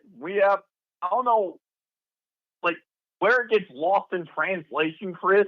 That's where I don't understand. It's like they are seeing us speaking a whole nother language. Yeah. Like we're speaking Spanish or something, then we're speaking French. And they're like they can't understand us at all. Michigan fans, listen to me. I know it's hard for you to listen. The whole the comprehension's the problem right there. Comprehend this in your brain. They hear, they just don't comprehend. Smooth brains. Your smooth brains, right? So if you cheat, you don't get the prize. Yeah. All right, Tyler. Hey, I'm gonna hop off here real quick. I'm gonna let TG get her view in real quick, and then if we don't have any other callers, we're gonna wrap this up. Callers, lines are gonna be open here momentarily. Thanks for the second call tonight, Tyler. You have a great night. All right, Chris. Always. I will. All right. I'm gonna let TG take center stage here for a minute. TG, you had a response for our friend. Well, it's not just a response for him. I actually even had some more information based off what I was seeing in the chat that I was going to address, but I'm going to address Burks real quick first. Burks, let me tell you something, man. If you listen to the show with myself and Sean did with Spiro, we literally had told you, it doesn't matter that you stopped. You built momentum off the cheating, regardless of the fact. You built momentum off it. You still benefited from it. And at the end of the day, that doesn't make your title legit. Just because you stopped doing it does not mean, or allegedly stopped doing it, doesn't mean you weren't doing it still. You built momentum off, so it still does not make anything you've done legitimate. And if you also had listened to the video, we had talked about the fact that the NCAA found more evidence regarding the whole that you guys really did not stop after Connor Stallions. Now, he was the main backbone. But no, if you're asking me, you guys were still doing it. As a matter of fact, the NCAA still has the evidence you were doing it after Connor because of the fact you may have not been as good at it, but you were still doing it, meaning you still had people's plays. So it doesn't matter that you stopped doing it. You still had it. It does not matter. It really doesn't matter, no matter how much people want to spin it. Doesn't matter. You were still cheating after the fact. And again, the whole Michigan is a blue blood conversation. I've had this discussion before with Sean. And Kangaroo Black was the person who brought this up. So if you want to talk about it, go talk to him about it. Because he made a very fair point. Michigan hasn't been relevant since 1948. Ohio State is what kept this program relevant. Yes. If it wasn't for this program, you'd be seen in the same light as Nebraska. And nobody talks about Nebraska as a blue blood like that. Well, Michigan might because that's who they shared a title with. No, they're worse than Nebraska because at least Nebraska has been more relevant going back to the 90s. Yeah. They've actually won championships. They were a dynasty at one point. Even in the 2000s, they were winning more games than Michigan, which imagine me saying that. So it's like, no, like Nebraska was more relevant than you from going from the 90s to the 2000s. And even their first 5 years in the Big Ten, they were more relevant than you. And yet they weren't considered a blue blood as much because people didn't think they did anything. When they've done more than your whole program, my guy. I'm sorry to tell you, out of respect, and I respect you. But the reality is, Michigan's not really a blue blood. You can lose your blue blood status. You can lose it. Nebraska did. TG, we weren't even looking at Texas as a Nebraska. I gotta throw you this because this is their favorite argument. We were relative in 1997. Yeah, right. One good year in a 75-year span does not mean you're relevant. It means you were lucky. Right? It's a 1 year. It's not like you guys were great. And it's like, and all of us Buckeye fans, and not just Buckeye fans, but every fan across the nation says this, is you guys shouldn't have even had split the title with Nebraska. It should have been Nebraska's title. They were the better team. There was no ifs, ands, or buts about it. None whatsoever. And at the end of the day, we all knew that the only reason you got the half title is because the media was voting for you. And I don't care what ESPN and them say about you being a blue blood. It's because Burks, imagine this: if Ohio State decided to protecting them now, TG. Yeah, I mean that's because Michigan's irrelevant. They don't make no money off Michigan. The only time they make money off them is if it's involving Ohio State. I mean, if you ask every team in college football, what is the one team you want to beat? What is the one team you want to have a rivalry with? It's the Buckeyes. I mean, listen to Oregon, dude. They always talk about Ohio State. They talk even the recruits. Like, they just talk trash, but they're doing it because they want to get in a rivalry. They talk about that so much. They want to be in a rivalry with Ohio State. They want to see being on Ohio State's level. That's what they want. Penn State, they look at Ohio State as more of a rival than they do Michigan. No one in the conference look at Michigan the way they look at Ohio State. So the reality is, no, Michigan is not are they a blue blood from a historical standpoint? Yeah, sure, they are. But if you're really looking at it from a perspective, you lost that blue blood status because you've been irrelevant for 80 years. You haven't done anything. If it wasn't for this rivalry, you wouldn't be relevant. I get that you think I'm talking crazy, Burks, but please tell me, what has Michigan done in 80 years? Because let me tell you something. This century alone, you have only had 4 winning seasons. 4 double-digit winning seasons. And every other season you've had has been total garbage. And then after that, you haven't been anything. ATG, hang on for a second. I think we got somebody on the line who might be able to offer a little bit of an interesting perspective. As someone who knows a little bit of something about OSU football as well as football from the scum, I'm going to bring on Ray real quick, who's just called in. Oh, go ahead. Ray, you there, buddy? Yeah, how you doing, buddy? I'm doing good, and you are on actually right now with me and TG right now. Hey, I got a couple questions for you today. Okay. That guy that got busted last week, the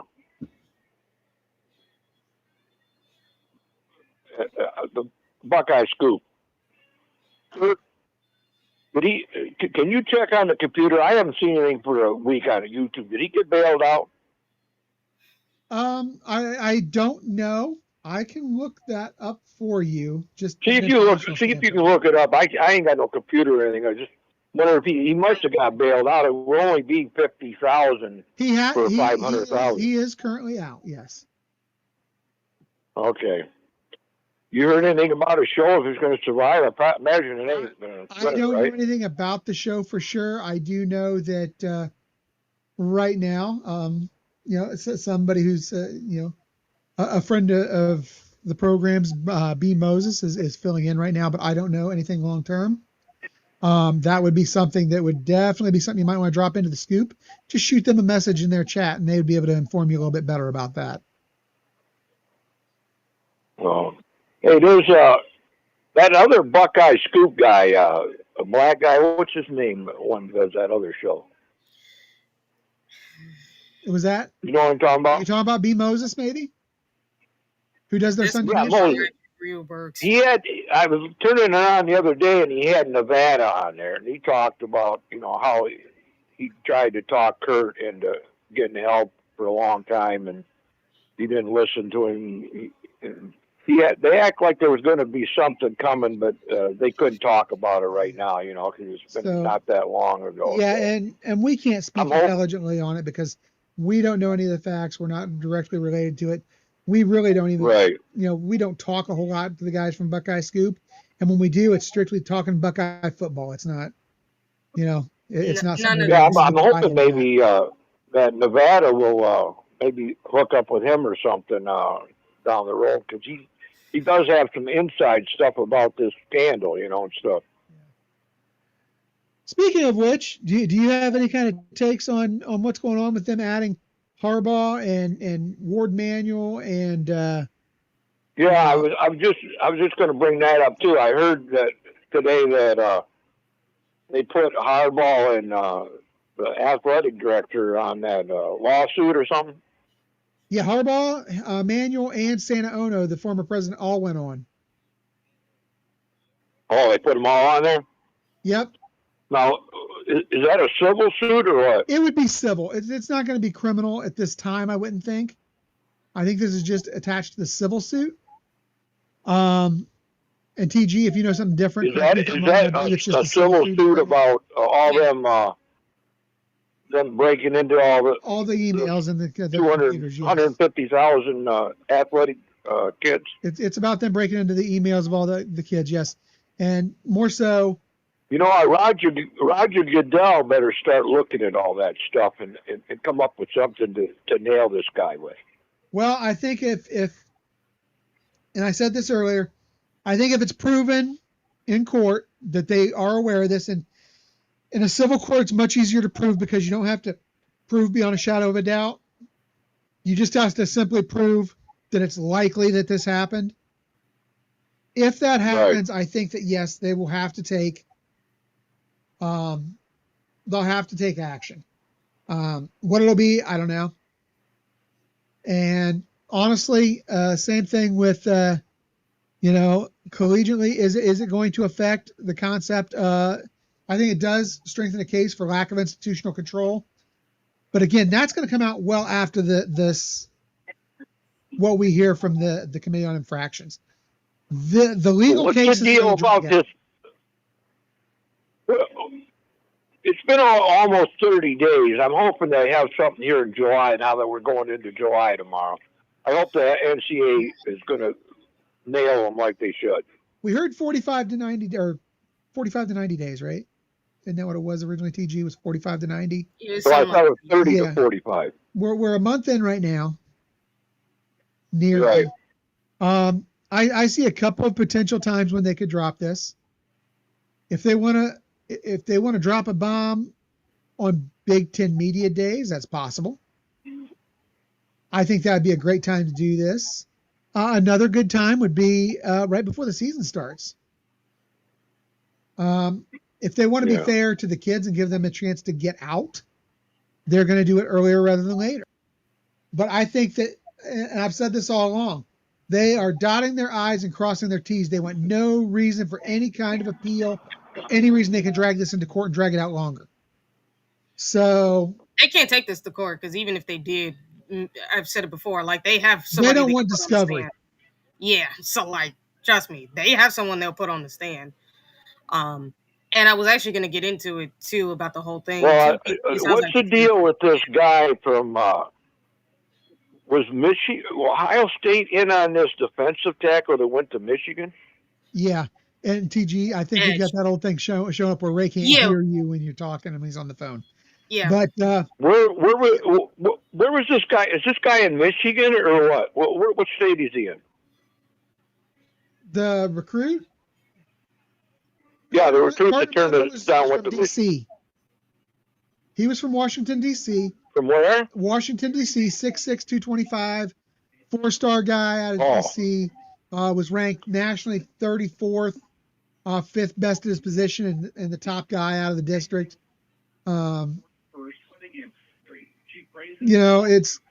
It's disappointing, but I'll tell you. His family a lunatic or what? They're going to let him go to Michigan with all that scandal coming out? One of the earlier callers did mention something that makes sense. The national media outside of Ohio, Michigan, maybe Pennsylvania, Alabama, Georgia. Yeah, Alabama, Georgia. They're not talking about this. The national media is not talking about this and covering it the way they should. So some of these kids don't know. But that's where I put the onus a little bit on the kid and the parent. You should be doing your due diligence and researching your program. Mm-hmm. Yeah. You should also. Well, I've been telling you that for the whole 3 years. I watch ESPN 1, ESPN 2, all them other ones, and there's never anything about any of it. Yeah, well, it's been like that for 3 years, practically.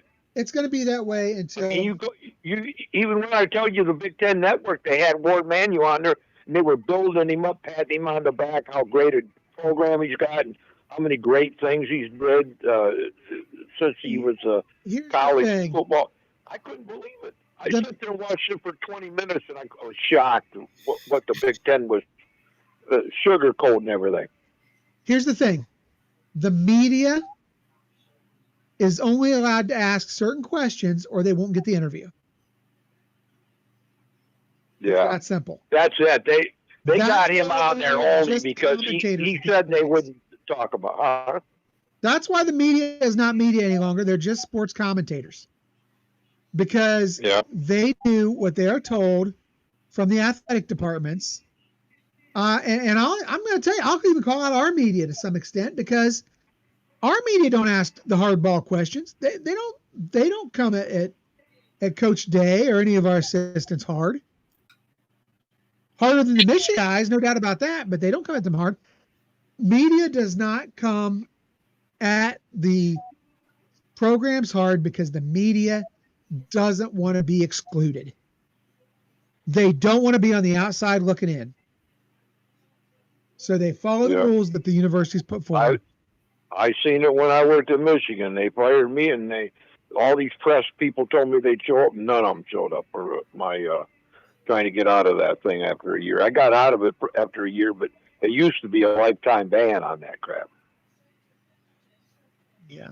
But I never was going to go down there and pay another nickel to them after they run me out of town like a criminal. So anything else on your mind tonight, Ray?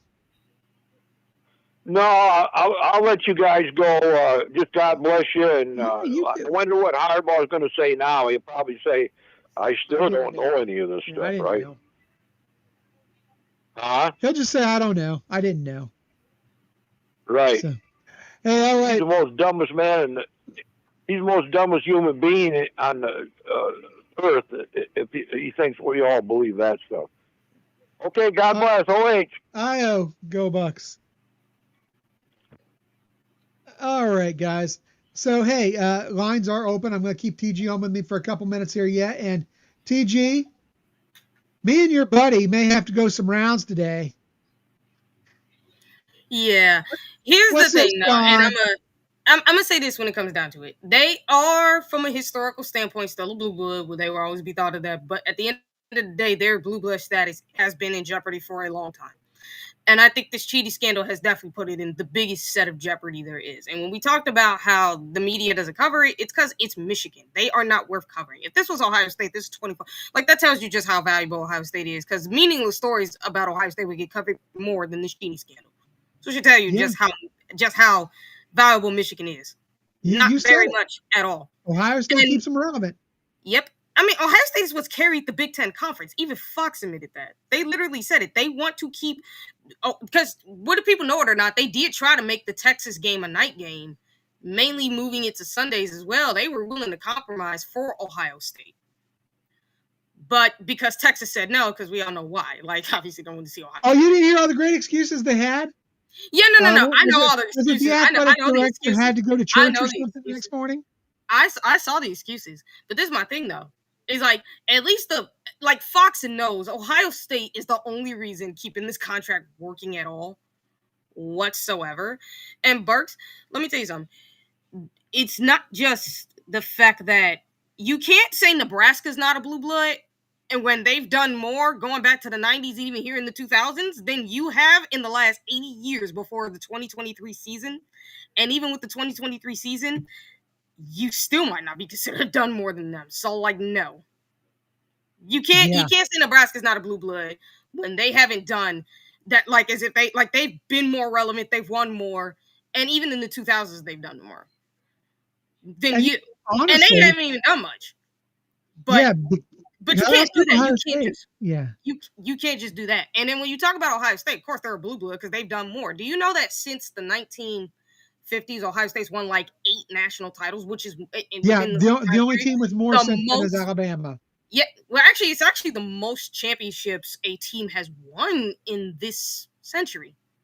Or not even this century, I should say throughout from the time period of 1950 to currently. It's the most, actually, from what I read. I think it's the most. I think they see it, that's what it was, but I could be wrong. I'm pretty sure that Alabama had them by a couple, if I'm not mistaken. How many did they have? I know they have. I know this century they have like 6. We have 3, so obviously they have us on that one. I know they went to 11 natties, but I don't know how many they won during from 1950 to more. Because when I read an article, they talked about how Ohio State. Okay, so from 1950, Alabama has won the most with 10. Oh, 10. Okay, so basically whoever wrote that article basically didn't do their freaking history checking. Or 9. Ohio State has 9. No, they got one before. It's 8 since 50. Yeah.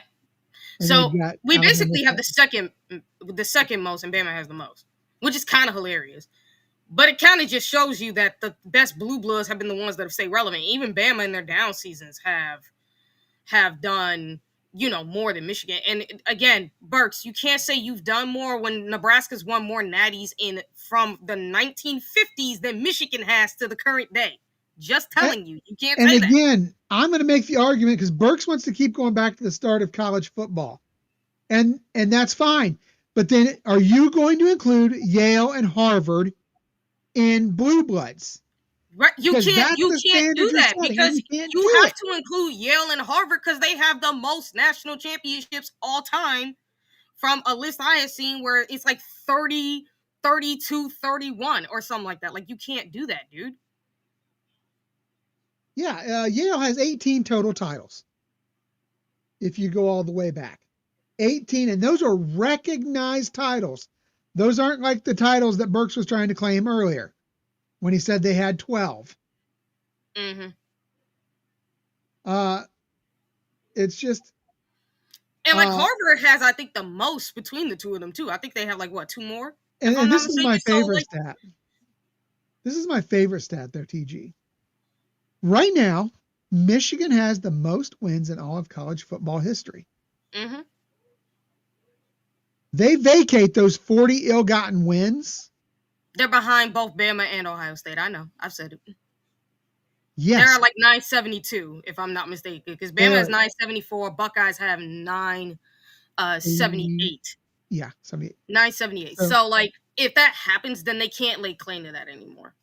And that is what Michigan fans are most worried about. That is because you see them, you go on, all you see on these, all the different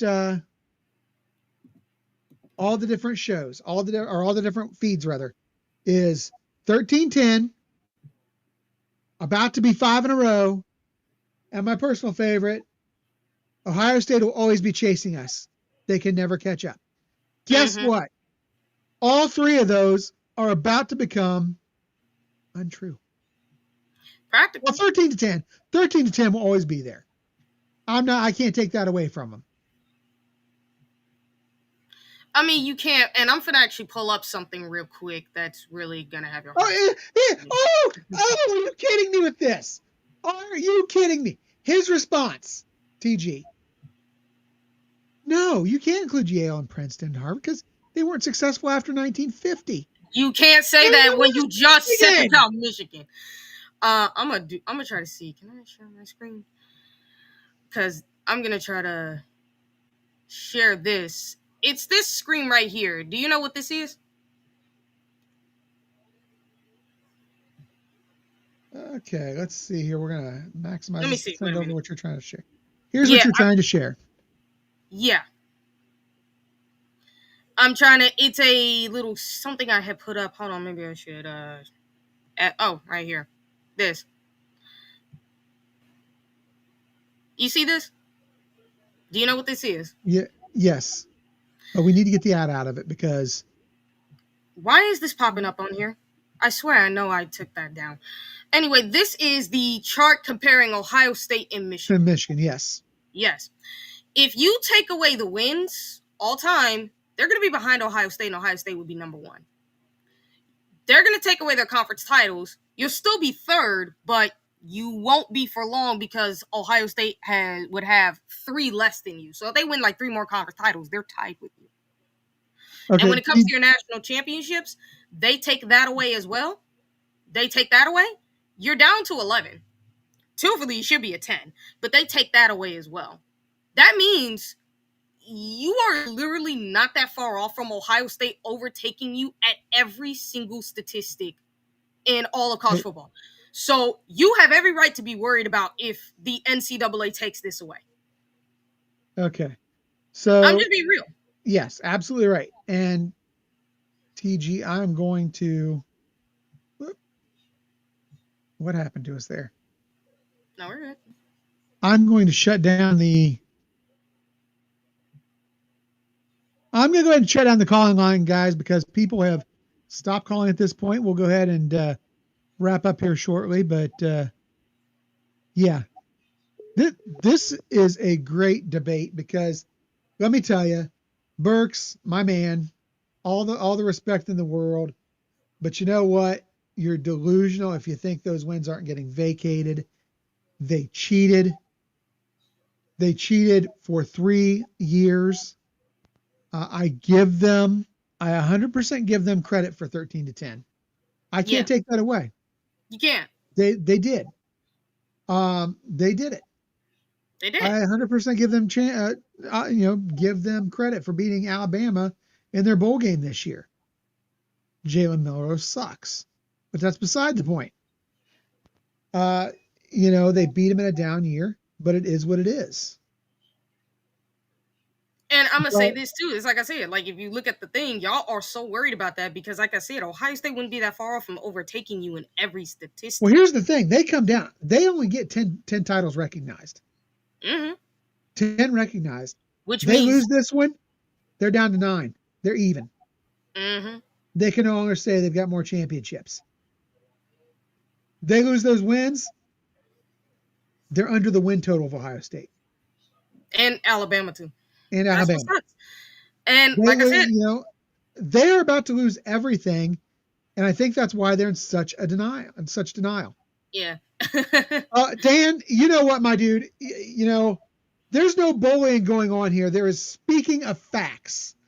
Now, yeah, I understand I'm not trying to attack Birds. This ain't to bullying. This is just us kind of telling it how it is, really. I'm just saying, like you can't say those things and then try to backtrack. Like, I'm sorry, you can't do that.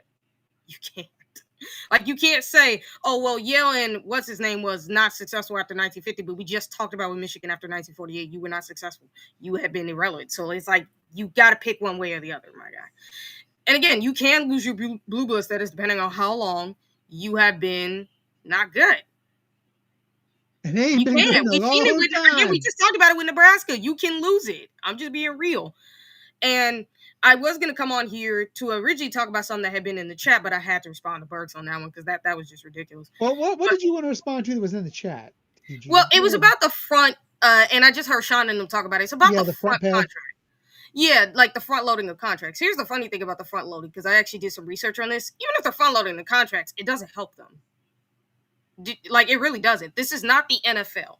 Like, in the NFL, if you front load a contract, it actually helps your cap. But in college football, with this settlement, it doesn't. It really doesn't. I actually had to look this up. I'm like, if you front load a contract, the money that you're paying that kid is still going to affect the cap the full on way. It doesn't matter how you structure it. It's gonna hurt your cap regardless. It is. It is. So like, yeah, they're front loaded contracts, but it doesn't matter. It's gonna hurt their cap regardless. And if they're not following the rules on top of that, it's still good. They're still gonna get penalized for it, no matter how much they try to like do whatever.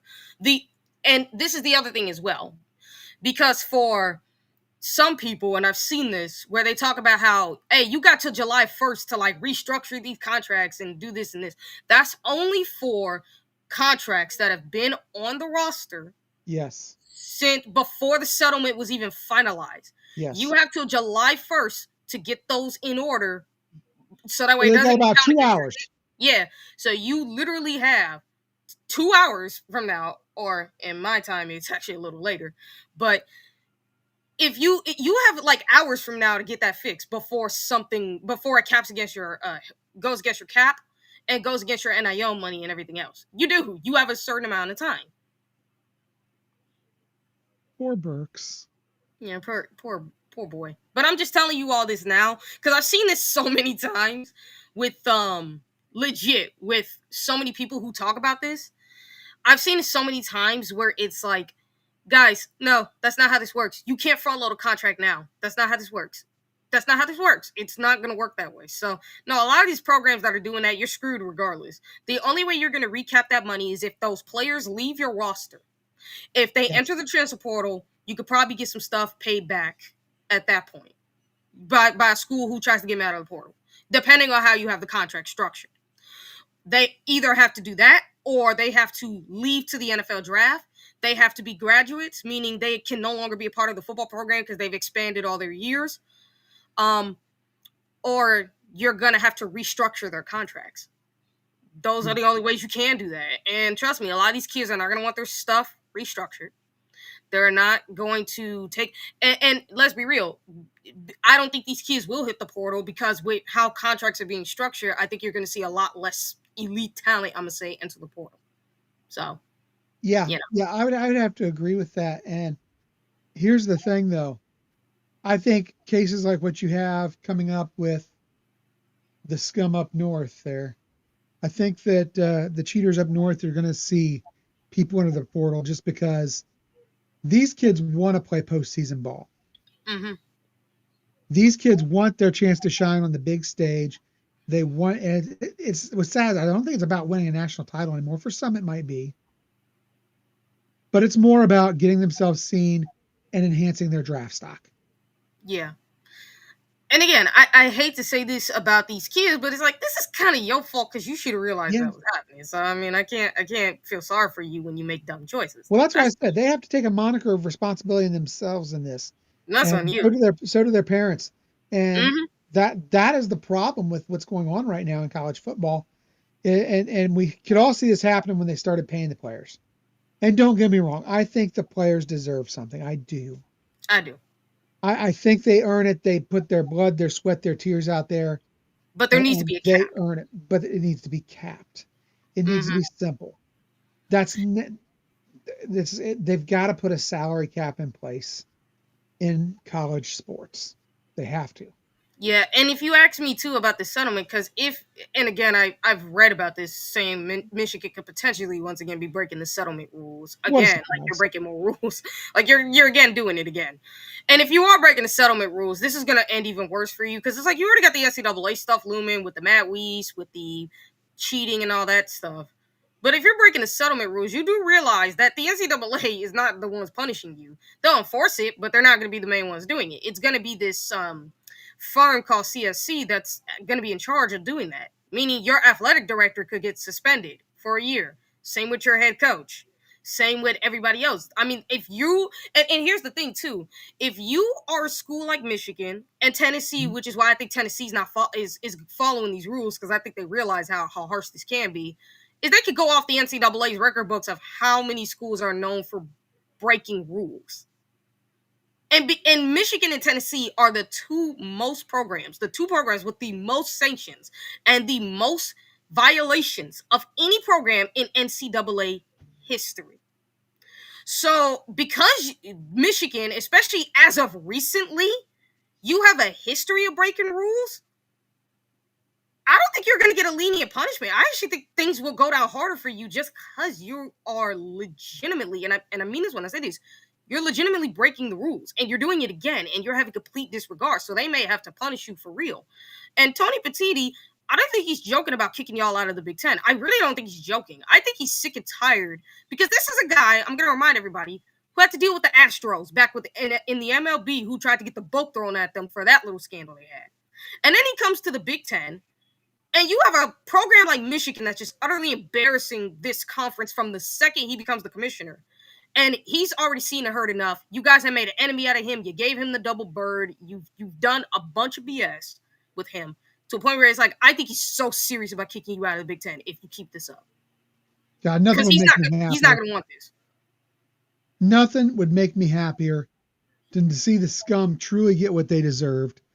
And that would be absolutely, 5 years worth of bowl ban, all those wins vacated, the national title stripped away, the sanctions in recruiting /NIL. Now, see, this is the other thing. Now that you have the pay to play coming through the NCAA, they could put sanctions on your funds. Mm-hmm. And I don't know that anybody's thought about that, and I would love to see that be a part of this as well. I think that's what they're talking about too. Sanctions for their their funds. It's a potential something they're talking about. That's something else they can talk about too. And and then last but not least, boot their butts back to NAIA where they belong. I think if they get kicked out of the Big Ten, I think they're screwed at that point because again, I think Tony Petitti's serious when it comes to Michigan. And if you look at the comment Andre Green has said about Tennessee and Michigan, here's the thing: I think Tennessee knows better. You can't F around with the congressman with this one. I think they know better, more so than Michigan, but Michigan don't know better. And I think that if they were to get kicked out of the Big Ten, their financial would go up in flames because who's going to want that school? What? Like, ask yourself this question. This is a school who has thrived, where their numbers have thrived on rivalry games. Legit. By rivalry games, I really mean the Ohio State game. Like, that's where their numbers have come from. I look back at their numbers. They don't draw. If you take the game from their ratings, it is below Penn State. And I've seen Penn State get 74 million viewers. So you're below Penn State at the utmost if you take away the Ohio State viewership. Yeah. You really are. So why would a conference and I'm just talking about in the Big Ten alone. So why would a station, a TV station want to take Michigan, knowing the history behind this program with all the scandals, knowing that they're not going to be good for years to come? Why would they take you? You're not Notre Dame. At least Notre Dame has some semblance of relevancy where they've been to a national title game. Even if they haven't won it, they've been there. They have gotten some good ratings. And even though we all know that Notre Dame should be part of a conference, regardless of how we all feel, it's true. They are still a great, more recognizable brand than Michigan. I actually found this out on the most recognizable brands in all of college football. Notre Dame's ranked ahead of Michigan. Michigan's barely in the top 20. Barely.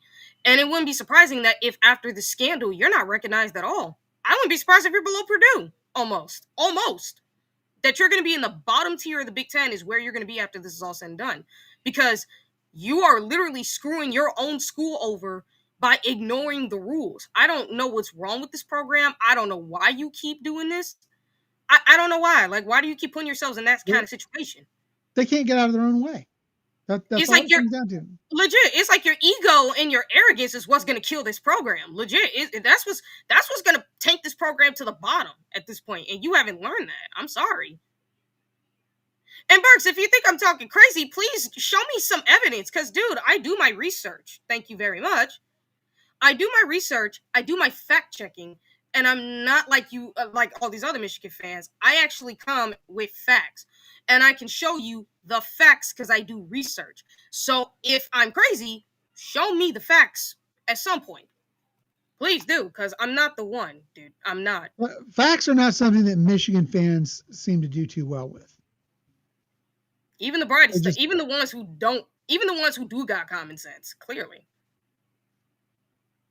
Yeah. All right, guys. It's been a great show tonight. We've still got 88 people watching. We have a few on the Facebook tonight, which is something we don't normally see. We got 2. We've been bouncing between 2 and 4 on Facebook. 22 still active on YouTube. 61 on the X. We got 1 on Rumble as well, guys. Thank you all for watching. TG, thanks for joining this last little bit of the time as well. Guys, we got TG and Sean tomorrow night on the lounge. And you want to tell them who you got tomorrow night? I put it up earlier. Yeah, as Sean basically, I just said, he's Mika Don. We putting him on the screen tomorrow with myself and Sean. We're going to get to interview him. He's also going to be promoting something that you all are going to want to check out. Now, I'm not going to spoil it. Y'all going to want to tune in to find out towards the end of the show. And, Barks, let me just say this. I'm not trying to attack you, brother. I'm just trying to state the facts, man. I'm sorry. I know it hurts. I'm just trying to state the facts. I'm not trying to attack you. I like you. I do. I like you. I do too. But don't say anything out of your butt. Just show me the facts, man. That's all I'm saying when it comes to that. So yeah, we got Sean and TG tomorrow night in the Buckeye Lounge, 8 p.m. right here on the OHIO Podcast Network. And if you guys got any questions, for Mechadon, throw it in the chat myself. I will literally read them to him. Put it out there. Awesome. And Thursday night, we got Eric's call-in show. Sunday, make sure you stop back in for our weekend roundtable. Eric is going to be on vacation starting this Sunday. So it's going to be myself, Sean, And Alex is going to rejoin us again. Yeah. Yeah, Alex, wonderful guest the last time. Man, I Really loved having enjoyed him working on with our him. show. He's a Yeah, great dude. he's awesome. So that's If you kind guys of the haven't lineup seen for this it, week. if you guys haven't seen that interview that myself and Sean did with Alex, go back and check it out. The man is an excellent type of dude, man. I'm telling you, go back and check it. You guys are gonna love him coming on the roundtable. And that's a great idea. Make sure you go back and check out, stuff we've done in the past. Some of these interviews that TG and Sean have dropped. They just did a great one with James Cotton as well. Mm-hmm. Go back and make sure you're catching all that content you may have missed that drops daily, because guys, we're up to the point where we're dropping anywhere from anywhere between 1 and 3 videos a day now. With the stuff that Eric records in the morning, some of the stuff I've recorded, TG and Sean and their interviews that they've been dropping. Guys, we're getting out lots of daily content. So that brings me to the point. Make sure you have liked, subscribed to the channel, and make sure you've rung that bell so you know when that new content rolls out. Guys, don't forget, only $3.99 to become an official member. Just hit that little join under your screen right now. And hey, guys, until tomorrow night in the lounge, we will talk to you later. TG, thanks again for joining. OH, IO, go Buckeyes. go Bucks. We out, people.